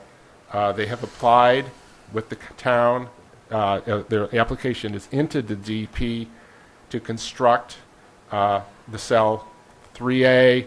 That permit is expected to be issued, if it's issued on time, in the October-November timeframe, and then the work to actually procure contractors and start construction would go through the winter, starting the breaking ground in spring, and then by the time the current landfill reaches capacity at the end of the summer 16, the new cell would be ready. So we're on George, that just back to the mining again. Yep. So if they're ahead of schedule, I'm trying to remember, I think we budget up to a certain amount and Yes. we pay per ton or something. So in effect, do we have like a cap on that? Yes. So if we were interested in accelerating the mining, we'd have to provide budget numbers to do that. That's right. Okay. And right. In fact, they have some cubic yards in the bank for next year. Okay. George, just as far as the permitting process goes, is that pretty straightforward? How confident are you that permit's going to move forward in? We've looked at the permit application. One would hope that a permit application like this would be straightforward, but every permit application for a landfill at the DP gets substantial scrutiny. So we're optimistic, and we haven't seen any substantial issues to this point. But what will happen, DEP will tell us if they have an issue. We haven't seen one yet, is what I could say. And we don't anticipate one, but there always is some chance of unforeseen action by DEP. So the timetable would look at October, November, so it's something we'll know in the next few months. Yeah. Well, I just also think it's important for the board to note out that it means we're continuing a policy of keeping or building more trash, essentially, at the landfill, and I know you're going to be addressing some other ways of dealing with that later on. But just to make a point. Well, more to the point, I've never felt we had committed to proceeding with the line land sale. I've always felt we're proceeding on the approval process, but knowing we could pull back and continue mining and not necessarily, or go off island if we had to, if we chose to. There's a choice here, George. There are always choices in any program. So. Yeah, I just want to be clear on that, because I've never felt, and this has been true for prior boards, we've always been very reluctant to set up more line cells because it just keeps more stuff here. It might be more expensive to go off, but once it's off, it's off. So anyway. Okay. A fourth area that I'll address is the MRF, the recycling facility, which is starting to show its age. I think within the last year there had been some questions that came up about potential capital improvements, and I think we've gone through a good process. Waste Options has developed a list of capital improvements, not only short-term, but in the next 3 to 5 years, and so we can start looking ahead down and budgeting for what might need to be done. Shorter term, there may be some need, within the last year we've seen a baler cutter, a new fire panel which was needed and installed, some building repairs. Within the next year, we're likely to see an in-feed conveyor, gearbox, and belt that may need replacement. And within 3 to 5 years, there may be some additional items in the building, some additional equipment items, but we're starting to work on the basis of what do we need to do this year, what do we need to do next year, and what do we need to schedule in terms of building repairs for the next 3 to 5 years. So we're starting to look ahead, and hopefully we can avoid surprises and have a budgeted process so that we can manage those investments in building and the structure. And then finally, I think the project which Tobias alluded to earlier, we continue to be very intrigued and very interested about the prospects of converting both waste plastic and potentially other organics at the landfill into biodiesel. It's an area of emerging technology. I think we've looked at a number of technologies at this point. Waste Options has, I would think, 4 leads on technologies, and we're starting to hear, I'll use the word chatter, about other demonstration projects, mostly overseas, several in Europe, one in Australia. They're of great interest. We don't have a specific proposal yet. What we do have is expressions of interest from vendors, and in fact, Waste Options is working with the developers. It's going to be visiting some of those facilities and reporting back. It's an interesting prospect. There's also been some development of potential use of that material on Nantucket, both with the Steamship Authority and potentially with a local fuel supplier. So it takes a while for these types of projects to develop. It's not going to happen overnight, but I think we are closer, and it's a matter of finding a technology developer that's viable and some demonstration or some progress in demonstrating the technology at a site. And it's my understanding that in at least one case, material was taken from Nantucket and shipped to the vendor's site for processing, so they could actually see what's on the ground here and do some work with it. And so does this mean the mined material would be actually used? This is what we're hoping. There's the mined material, which is largely but not entirely plastic, and then there are the residuals from the composter, which are also mostly plastic but has a different mix of materials. You have a stockpile and then ongoing generation, and then hopefully a facility that could use those and potentially other streams of materials, including perhaps materials taken out of the C&D incoming stream as well. So it's an exciting opportunity if we can pull it off, but there is work to do. And when there's more concrete information, we'll bring it to the board and update it. The one thing I will say about this, and this is just something to think about, is that any developer, and we're starting to get this feedback, that developers who would want to work on an emerging technology proposal are going to want to be able to be at the site for 10 years or longer. 2016 is 10 years before the end of the site lease. So if a technology proposal comes forward and may raise issues of term extension and potentially other things that are involved with that as part of a package. And we don't have a proposal yet, so we'll see what they are when they come. But I just want to give heads up that a technology proposal might be a vehicle to do some other restructuring of the agreements around that, perhaps extension of the term. It might lead to some refinancing scenarios. There are a couple of things that might happen that could be win-wins or save some money for the town as part of an overall package. And, 10 years seems like a long time, but in the world of solid waste facility development, 10 years can often not be a very long time. So it's not crazy to start thinking about things like what will happen at the end of the term in term extension. And so I just put that out there as a seed for further discussion. Obviously not for action tonight, but something to start thinking about, because if a proposal comes forward, it will raise these issues. So I'm happy to take questions on anything. Anyone? Tobias? I just think it's, like George said at the end, things in time as things evolve, you got to be aware of what you're going to do in 7 years. And I think that's very important for the board to think about. And I know it's very early on, but no, it's not early on, really. I mean, I think we're all in agreement there, and I agree with what Rick said about, let's go through the process of getting another cell permitted, but we're not locked into that idea. The flip side of that is sort of where Matt might have been going, that if you ever really think you can gasify it, you want to have a cell to keep the inventory. And so it's not an easy choice. No. I remember a year and a half ago on this, sitting up here having a discussion with George about gasification, and at that point in time, it was like, it'll never happen. So now we're all of a sudden, we've come a long way from a year and a half. Who knows where we'll be a year and a half from now, so. Just one other thing I wanted to note was about kind of vegetation on the landfill, George. I know our health department has been talking about kind of a compost bylaw where, it has to be, can't be any more than 3 feet or something. Rick, help me out. But I'm a little concerned about just kind of sediment blowing off into our estuaries nearby, and just wanted to bring that up to you. I don't know if there's other landfills that kind of deal with that. Spraying vegetation. I know they spray some sort of paper cement in certain areas, but I think it is something, with a body of water right next to it.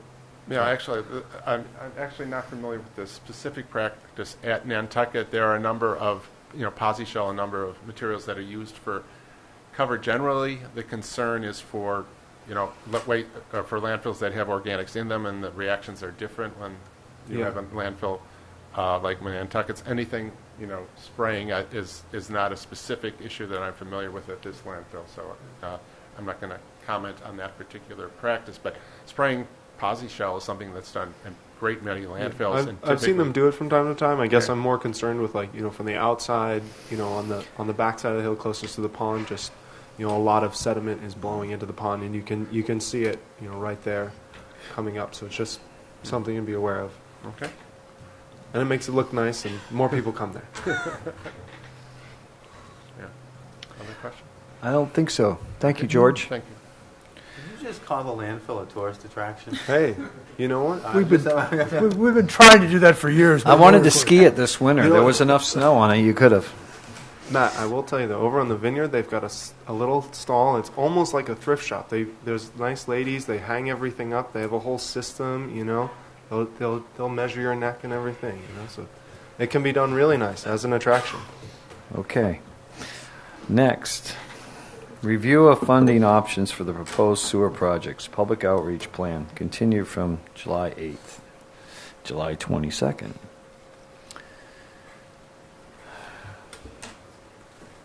Mr. Chairman, at your last meeting, you pretty well, I think, were discussing a 60-40 arrangement on the betterments, 60 paid by abutters, 40% by the taxpayers, I believe. And your decision as to what to put forward at the 2016 annual town meeting was, I think, to submit Monomoy and the so-called plus parcels, that as a package to town meeting. And you wanted to know about the length of time it would take to pay the betterment back, which by current state law is 20 years, I believe, or 25. And in Falmouth, they recently adopted legislation that extended that to 30 years. So you all wanted to know what that process was. We've spoken with town council about it. It would require special legislation, although there is a pending bill that maybe town council can explain. There's a copy of it a summary of it in your packet. Good evening. I've actually had experience with this in a few other towns. Currently, under the general laws, you can only finance betterments homeowners over a 20-year period. So in order to extend that to 30 years, it would require legislation. That can be done as a home rule petition, but I believe Representative Madden has filed a bill that would be statewide that would allow financing over the 30-year period. The other issue that often comes up is what is the interest rate that would be charged on a betterment. Currently, under the general laws, essentially the Board of Selectmen have one of two choices. You can assess a flat 5% interest rate, or you can charge 2% above the actual cost to the town of the borrowing. Some towns have looked at and filed special legislation that would allow you to have a different interest rate, including as low as 0% interest, or strictly the cost of borrowing. It really depends upon what policy you want to adopt. So there are several options available to you. Whether or not the Representative Madden's bill would pass and whether it's exactly what you're looking for remains to be seen. The other option, of course, would be to prepare a home rule petition for the spring town meeting. Question, Bobby? Go ahead. Did Falmouth use a home rule petition? Or I believe they did. Yes. I heard a yes over there. Okay. Yeah. I just think, the precedent is there. Do you have any professional opinion on the likelihood of Madden's bill? Or it sounds like a home rule petition ought to be passed. They've already done it for others. So I don't think it would hurt to file the home rule petition, even if Representative Madden's bill would have passed. It would still be available to the town. But certainly, if you bring this to town meeting, and my suggestion would be to do the 30-year borrowing in the special legislation or the payoff period, and then permit, depending upon what you want to do here. But if you certainly want to limit the interest rate that homeowners pay to the actual cost of borrowing by the town, whatever that is, 2% on your bonds, then that would be something you might want to think about including as well. Well, I think that's important, just a review of the board, because as I recall the numbers, we've worked the 30 years in, and that reduced the annual impact of the betterment cost. But I think the interest rate is still in here, Brian? It's still in it. Yeah. And, we ought to talk about this a little bit. If we get 0% financing through the state, I don't think we're trying to make money off the interest rate. So I'd be very interested in getting the same ability to pass through that 0% to the whatever the to the cost betterment, of the town is. whatever it is, right? So, but that would make another dent in the annual cost of betterments. So it's important to us, John. So, just a quick update on the likelihood of the bill. Just went on the Mass Legislature website, and it was passed the House, it was engrossed, and is on to the Senate. Madden's bill? Yes. Does it have the zero rate? I mean, the interest rate as well as the 30 years? I forget. It has both? I think it should. The bill actually has an option to charge up to 2% more in the borrowing, I believe is what it actually said. That's correct. So up to works in reverse, we could be zero. Right. Okay. All right. Thank you. So, any other questions? Mr. Chairman, the other thing for the board to be aware of is we have applications prepared for the low interest loan funding. Right. The one for Monomoy and the plus parcels. We also have prepared one for Mattocket and Somerset, but wanted to review that with you. Monomoy and the plus parcels may or may not be rated lower than the Mattocket Somerset group because of the nature of the projects. So we're thinking that it might not be a bad idea to submit both. However, obviously, at some point you need an appropriation to go along with them in order to meet the application requirements. You'd have to have an appropriation by June 30th, 2016, which would mean putting both forward to the annual town meeting unless we don't proceed with one or the other. There is a feeling that with the Cape Comprehensive Wastewater Management Plan being complete now, that there may be a number of applications and the competition for these loans will be heightened. Those Cape, they never get their act together. Well, they do take a long time to get their act together. That's true. But I hear you. I've sensed from the beginning that we should be putting both of these forward. And not specifically for that reason, but I just felt that if we could get the financing at 0 or low %, it would save enough money to make worth. And let's have the discussion once. Mm-hmm. What about the implementation, though? What are our requirements for how quickly we have to do both projects? If we got them funded at town meeting, we'd do them right away anyway. Could we handle doing them? Well, but you could. It might be possible to get Phase an it. appropriation and the approval, Bobby, but phase them. Yeah, so you do wait one 3 1 years. year, one the next. No, that's what I'm or even asking. 2 years later. Do we have any Or have two separate contractors doing timeline? one and one. I mean, But also at the same time, I think there is to receive the interest rate on the loan, the particular project has to be started at a point. Yeah, that's what remember I Brian thought. saying. Started within But a certain period of time. You could do it like the Boys Club and the Stop and Shop. You know, you got two separate companies building it.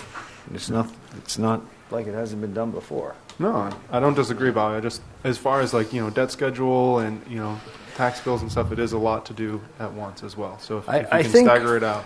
I think for tonight, we need to decide one thing tonight, and that's which application, or are we putting both applications forward for the zero funding? I mean, it's pretty clear to me that we're going to go to town meeting with at least one, potentially two requests for sewer extensions.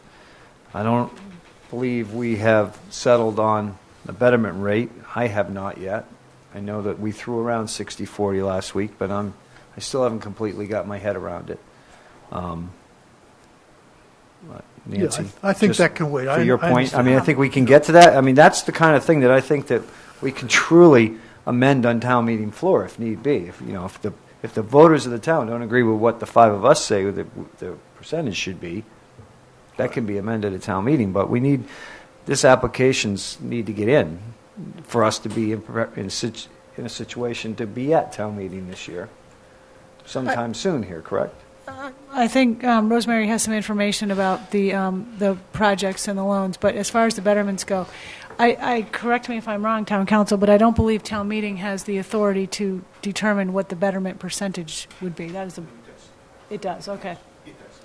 So town meeting could sort of overrule or change the percentage? Yes. The Chapter 83 says that essentially town meeting determines what percentage of the project cost will be assessed as betterments. So the selectmen would presumably make a proposal with regard to whether it's 60-40 or some other percentage, but town meeting is the ultimate has the ultimate say on that. While you're up, there's a quick question then. Usually you can go lower, but you can't go higher because it hasn't been noticed. How does that work in betterments? Right. Well, yeah. I was so that's a matter of scope for the warrant article, and it would be initially a determination by the moderator. Right.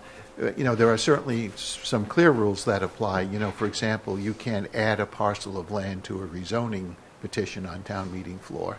There's no strict rule in terms of, although some towns have a rule that you can't appropriate more money than what's noticed in the warrant.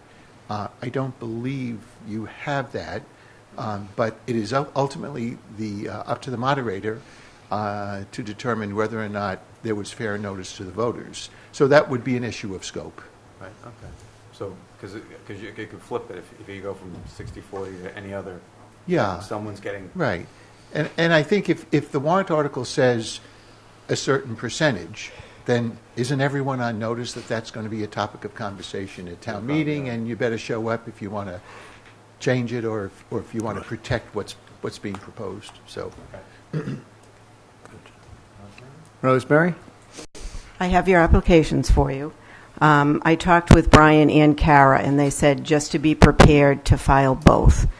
The opportunities for you in filing both is that you have two projects that are rated and could possibly get funded versus just one. It also gives DEP a heads up that projects are coming in, so when they're doing their budgeting for next year. We have Monomoy Plus ready. We got that to meet the 85% rule, and we refiled the Matticat one. What the town would do, we'll refile both. You have an opportunity now with your public outreach to see where you're going to be able to build consensus as well with the areas. When the draft intended use plan comes out, which is typically in November, we'll know then where you are in the standings. And the final one comes out in January. All it takes, it's not an issue for you to write a letter saying, we're going to forfeit this one and move forward with this. So it's as easy as that. You have no obligation to move forward. So it sounds like there's no downside to filing both. Right. So let's file them. Yeah. Good. There. That was easy. So just to let you know, too, and I'll give these to Brian, I had some debt schedules run. between 0% and 2% for both. With Monomoy and Plus, it's like a $6 million savings over the 20 years of the loan. With Matticat, Somerset, and Warren's Landing, it's a $12 million savings. So I'm going to leave these. Libby, do you want these? Because you signed them. I have hard copies and CDs. Okay. And then you can get to Kara whatever she needs. So those are both your applications, and they'll go in tomorrow morning. Okay, I've signed everything, I think, right? Yes, everything's signed. All And right. I'll keep you posted as to You know what, where. I think we should take an official vote on this, Yeah, just so it's in the record. We should pass a So, motion supporting the filing of the two applications. is that your motion? It is. Second. Second, all And- those in favor? Aye. Aye. And just to be clear, with the not necessarily that they proceed both at the same time. Or Right. It's a future decision. It's a Tobias. future decision. But just if so you- people if you- understand. But if you're talking 6 and 12, Yeah. you're talking $18 million Yeah, no, that you could potentially pass right on to the people being bettered and to the taxpayers. Oh, yeah. Then I Did- think there's huge incentive to try to. Yeah. Did we not learn anything from this building and Oh, I know. the fire station? Yeah. So I think that that's part of our public outreach is going to be that. Yeah, definitely. And I think that's a helpful selling point for both and of those. And I wouldn't, right now, I wouldn't consider going off a 50-50 split, which is a recommendation of the sewer plan work group, because that group's going to be very influential. If we do find out that Tim Madden's passes, and if we're able to get the low cost, and we can pass some of that savings on, maybe we do a different split. But right now, I would suggest we stay at 50-50 until we get the answers to those. So obviously, you and I will disagree. And I would just suggest to you my sense of the local politics and the votes on that are that you're going to have to go over 50-50 to be really comfortable in the outcome. That's just my observation. And that comes from going through the past efforts, going to town meeting with the Surfside wastewater treatment facility. It didn't pass the first time, so. I'm not decided on the exact number. I like to go with the recommendations of committees who spend a lot of time on it, but I think it's really important for us to try to get to a place where all 5 of us can support a number, whatever that is. We have time on the number thing. I mean, that we can We do. literally. I can see this number getting hammered out on the town meeting floor. I really can. I think it can be as well, Bobby. I agree. But I think getting the zero rate business makes a big difference in the annual cost. Yeah. And makes. And if we get some of that, my feeling is if some of those things come through, then I think the sewer plan work group might. We want that group. It was a diverse group. It was, if you really look at it, it was split going the other way from where Rick would like to be. It was really tilted the other way. To get to 50-50 was tough. So, I think that's going to be, and I don't think we want to really be fighting this out on town meeting floor. I think we want to be united, and I think we want to be united with them, if possible, because that'll give us our best chance of getting this passed. Well, do you think there will be any change in their feelings if it goes to 30 years? I think there could be. If it goes to 30 years, and if it goes to Zero financing, and we're passing those savings on, then I think those numbers would look probably better than the 50-50 numbers look to everybody. So then I think they would be able to see it. But right off the bat, there were a bunch of emails going back and forth from that group. Not an illegal meeting because they're not a group anymore, but there were a lot of, there's a lot of concern about veering too far from their recommendations, and we wouldn't want to have some of those people influencing town meeting. Well, I think they're going to do that anyway. And we've got them under control right now, Rick. Come on. They're not under control. They never have been, Mr. Fee. And just Just one more thing I wanted to add to the discussion, and that is rolling out the public informational sessions. I think the more time we give people to really wrap their heads around it, the better off we're going to be with understanding the issues and the percentages and so forth. Tobias? And just, since everybody's getting their sense in on ratios, I'll throw mine in. In my reading and just kind of reaching out to some other folks across the Commonwealth, I've encountered a little more 70-30, 80-20, and kind of looking out over the future of the town and other capital costs in all sorts of unforeseen areas. There's a lot of things that could come up over the next 30 years. I'm a little more in favor of something that doesn't. This is a big commitment to focus on nitrogen, and there could be other issues that come up that are worthy of a large amount of funding as well. in the next 30 years. And so I'm a little hesitant to put everything on the tax roll, and as far as how we look out to outside investors as a place to buy bonds moving forward, I'm more in favor of a more 70-30, working down to 60-40 if we can all agree on it. I'm there, but the 50-50 I'm a little hesitant on, and maybe that's because I'm looking out into the future a little more, but that's just my initial feelings. Okay. Like I said, I think we're a long way from... Oh, sorry, John. I'm sorry. I wanted to make sure that the board was aware of one other potential financing mechanism that is new to the Commonwealth. Oh, yes. And it's the creation of what's known as a water infrastructure investment fund. And it essentially operates like the CPA. It is accepted like the CPA. It requires a town meeting vote, and then it requires a ballot question, and you can assess a surcharge on property taxes up to 3%. That money that's collected goes into a dedicated infrastructure investment fund, and then it's available at town meeting to be appropriated for water, wastewater, or stormwater projects.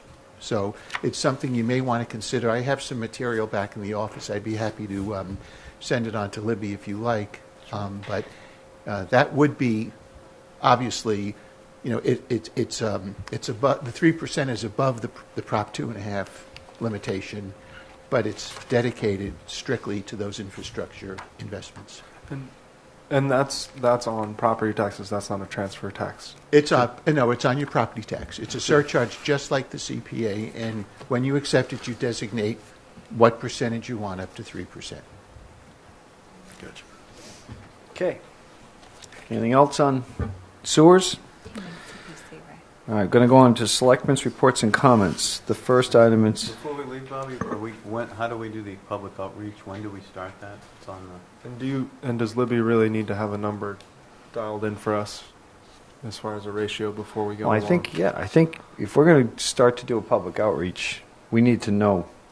We need to tell people what we think the percentage is going to be. Well, I was kind of thinking that before we even do that, we need to sketch out what the public outreach is going to be. So my suggestion was to get an informal group together of 2 selectmen and some staff for now to kind of develop an outline of who we're going to go to and what types of things we're going to tell them and who's going to say what, and then bring it back to the board for your review, and maybe at that time you have some further discussion about the percentage. That sounds good. All right. Do I have volunteers? Well, previously I heard Matt and Dawn say they were interested, but up to you guys. I'm happy to do it. Sounds great. All right. Thank you both. Okay, so you guys are going to get together with staff and you'll start the process, and I'm sure we're going to have, this is going to become the next SBPF as far as weekly agenda updates. I can already see it coming, so I'm looking forward to it. It's really good. It's something It's very besides promising for our water erosion. quality. It's kind of nice. It is very nice. We've gone from... We're actually we're more to concerned waste about the management. actual water Yeah, there than exactly. the actual just sand there. Selections, reports, and comments. We're going to have a discussion regarding structures use of town property along Baxter Road, including Sconset Beach Preservation Fund project. I guess I spoke too soon about Sconset Beach and erosion. So, I believe, Rick, this was something that you wanted to have on the agenda, and in particular, we have several erosion control projects that are been there for a while, that the licenses have expired. There's also some stairways that the licenses have expired, and we probably need to, we need to contact these owners and go through the Concom and reissue these licenses. I don't know if the Concom's We don't need to go involved. through the Concom by directly with the owners, but we should not be operating with unlicensed projects on our town property. So that's really the reason for bringing this up. I think there are a couple of different issues. One, as you point out, one involves essentially the properties that face the core bags down on the bluff, and those licenses expired several years ago. I think the easiest approach there is to just take the licenses that exist, update the maturity date, and be prepared, because both parties have agreed to that. It's not very complicated. It's not a Concom issue. But I think there are some concerns the board needs to think about in that process. And if we're going to be using public property, which we are in this case, for erosion control devices, essentially for the homes at the top of the bluff, the board needs to think of sort of the what are important things we might ask in return for the license, much as we're doing in our discussions with geotubes up north. And so I just came up with a couple of examples. We've talked about one big beach easements from the properties up north. I think it would make sense here to have one big beach easements as well for these properties. Other things to think about is, for example, we've mentioned this before, I'm not sure I got a lot of interest, but an agreement with both parties that they, in this case, the owners of the property would agree to abide by Concom decisions and not go to court over those, just to clarify our relationship with them. Whether or not those properties ever end up empty, that we might consider that they would agree to reinstall the bluff walk on properties that are no longer used for homes, where you could come off of Baxter Road and get to the edge of the bluff, and the bluff walk would not be extended totally from the south, but could be extended on lots that are empty. So those are just some ideas to think about, and I think the time, if we're interested in such requirements to a license, the board should agree on what they ought to be, so we don't sort of have to debate them later on when we request the license. So I don't know that we need to decide that tonight, Bobby. If we can, that's fine. I would suggest we just take the, as I said, the current licenses, extend them out another 10 years. They expired, I think, in 2012. 10. That goes out to 20. We could even go out to, say, 2022. I mean, they're there now. They're functioning under an existing order from the Conservation Commission. They're being maintained properly. As long as they're functioning in accordance with those requirements of Concom, they can stay there. So, the only thing I would add, Rick, is on the ones that have stairs. Yep. That are on the bluff walk, that the stairs be open for public. I agree. I think we ought to tackle them separately, because we don't have license agreements unless we can incorporate the existing ones. But the license for a set of stairs is maybe a little different than the license for the core bags. And we might want to work with council on what that license would say. There may be some existing licenses, I forget if there are, but if they're not, develop a standard license for all of those stairs so that we can get them licensed properly. All right, so we're going to take the existing licenses that expired and contact the homeowners to extend the licenses 10 years, but also add a one big beach easement. Is that what we're looking to do I here? think at the minimum, if you're interested in some other requirements, such as reestablishing the bluff walk, this might be the time to do it. Only on empty lots, Bobby. I'm not trying to suggest we go in front of existing homes, because a lot of those homes, are pretty close up to the bluff right now. But where there's an empty lot, it seems to me it's in the public interest. Are any of these erosion control measures on empty lots? I don't know offhand. I don't think so, I'm trying but to think, they might because I'm be. looking from the water. I don't think there are. I don't think they are. It's only if they become empty. Oh, but then after that, they probably wouldn't be maintaining the They may not, although they may very well. We have vacant lots now in the geotube area, which are being maintained to provide continuity of the erosion control. So depending on how that plays out in the future, that might happen, Bobby. I guess, Rick, in my mind, it makes sense, in this area to kind of have like a similar policy. So if we've requested, bluff walk access on, parcels further up, we should have that same policy further on down. And one big beachments, we've asked for that further up. We haven't gotten there yet, but we should ask for that further down. So, just so we're I think it fair makes across sense. the board. A lot of times, aside from differences we may have about the types of erosion control devices, I think there's a strong community consensus on the value and appropriateness of the bluff walk. People use it, they appreciate it. We have to appreciate the owners of the property to the south of Bayberry Lane, where the bluff walk is, close to their homes, and they're not fighting that issue, and we should be appreciative of that. So. Don? Would it be crazy to maybe propose sort of like a sidewalk easement right along the edge of the road? Because then if the lots became empty, there's a path right along the edge of the road that's not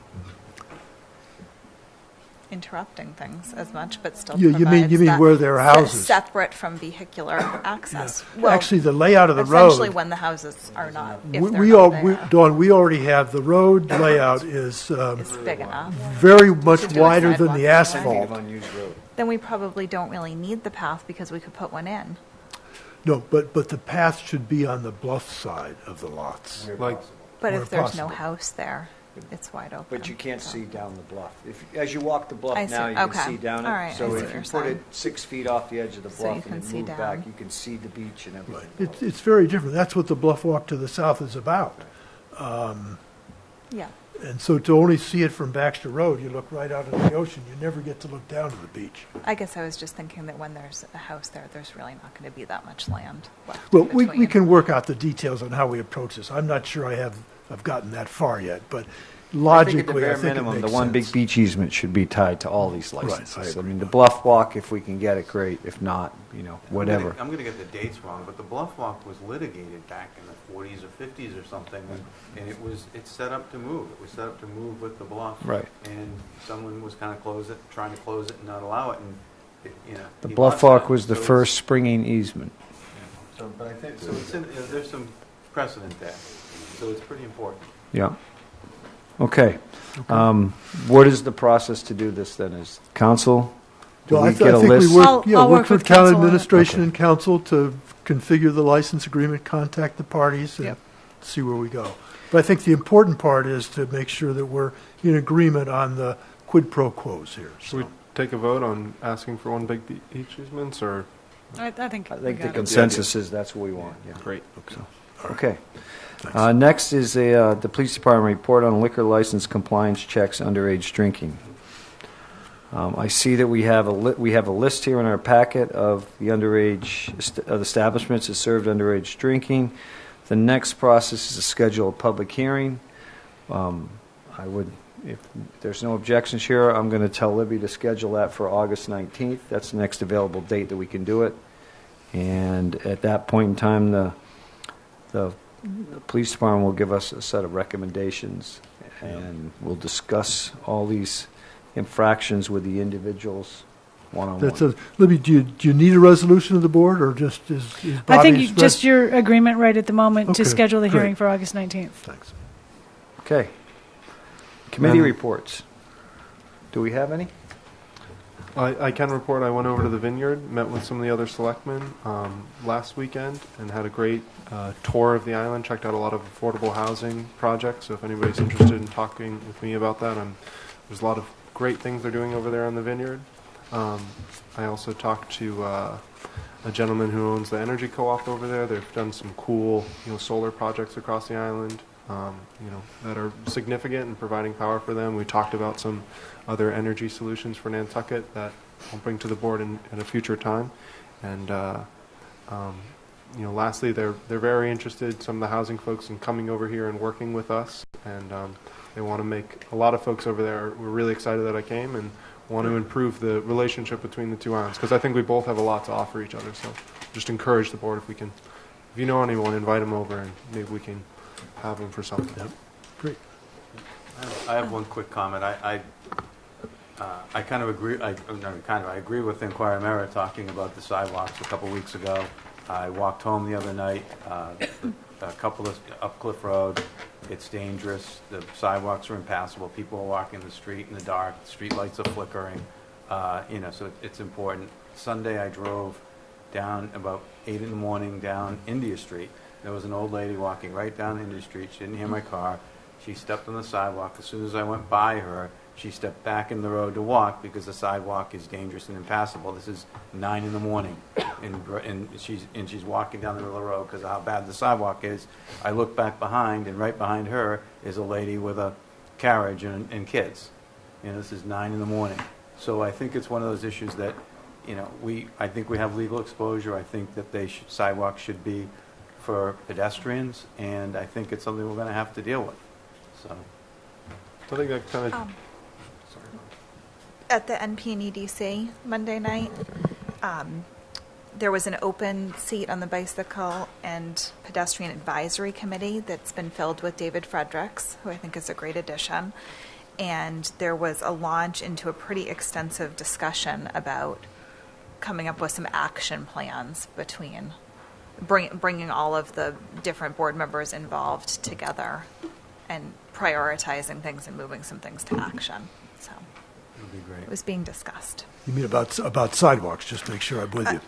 Bicycles and sidewalks and... And just so you all know, in our agenda meeting tonight, our first workshop in the fall when we start back up is going to be about Straight Wharf and the new high-speed ferry, the infrastructure that's going to be needed to maintain it, and the commuter, the fast ferry connector. This new ferry is going to need.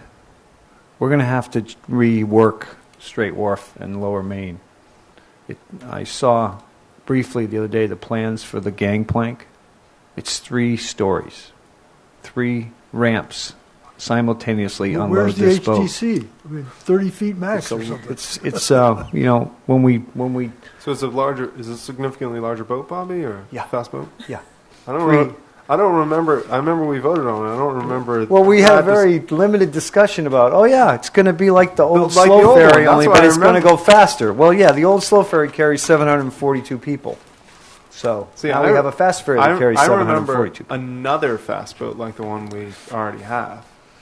No, that's not what we're getting. So, I think we're going to set up a meeting with the High Line and NIR and Mr. Fredericks and whoever else we think needs to be there and start to come up with a plan, because this boat's about a year and a half out. And that's already a nightmare down there when that boat comes in full of people. Now we're going to dump twice as many people onto that dock at one time, and luggage, and tour buses, and cars, and bikes, and mopeds, and strollers.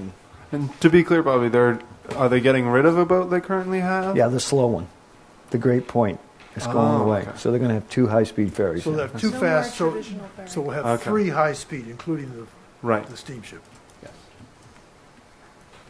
So I was told that the ramp is 3 stories tall. So where all the luggage is now has to go somewhere else because that whole area is being taken for ramps. So I think we should be a little proactive and be on the forefront of it. So that's going to be our very first agenda meeting, our workshop meeting. That's great. And then hopefully later on we can talk about bike routes in and out of town, and some it sounds like sidewalks are very important to the whole board, and getting a plan that we can all get behind and the community can get behind. Yep. Great. Anything else? I'll entertain a motion to adjourn. So moved. Second? Second. All those in favor? Aye. Thank you all.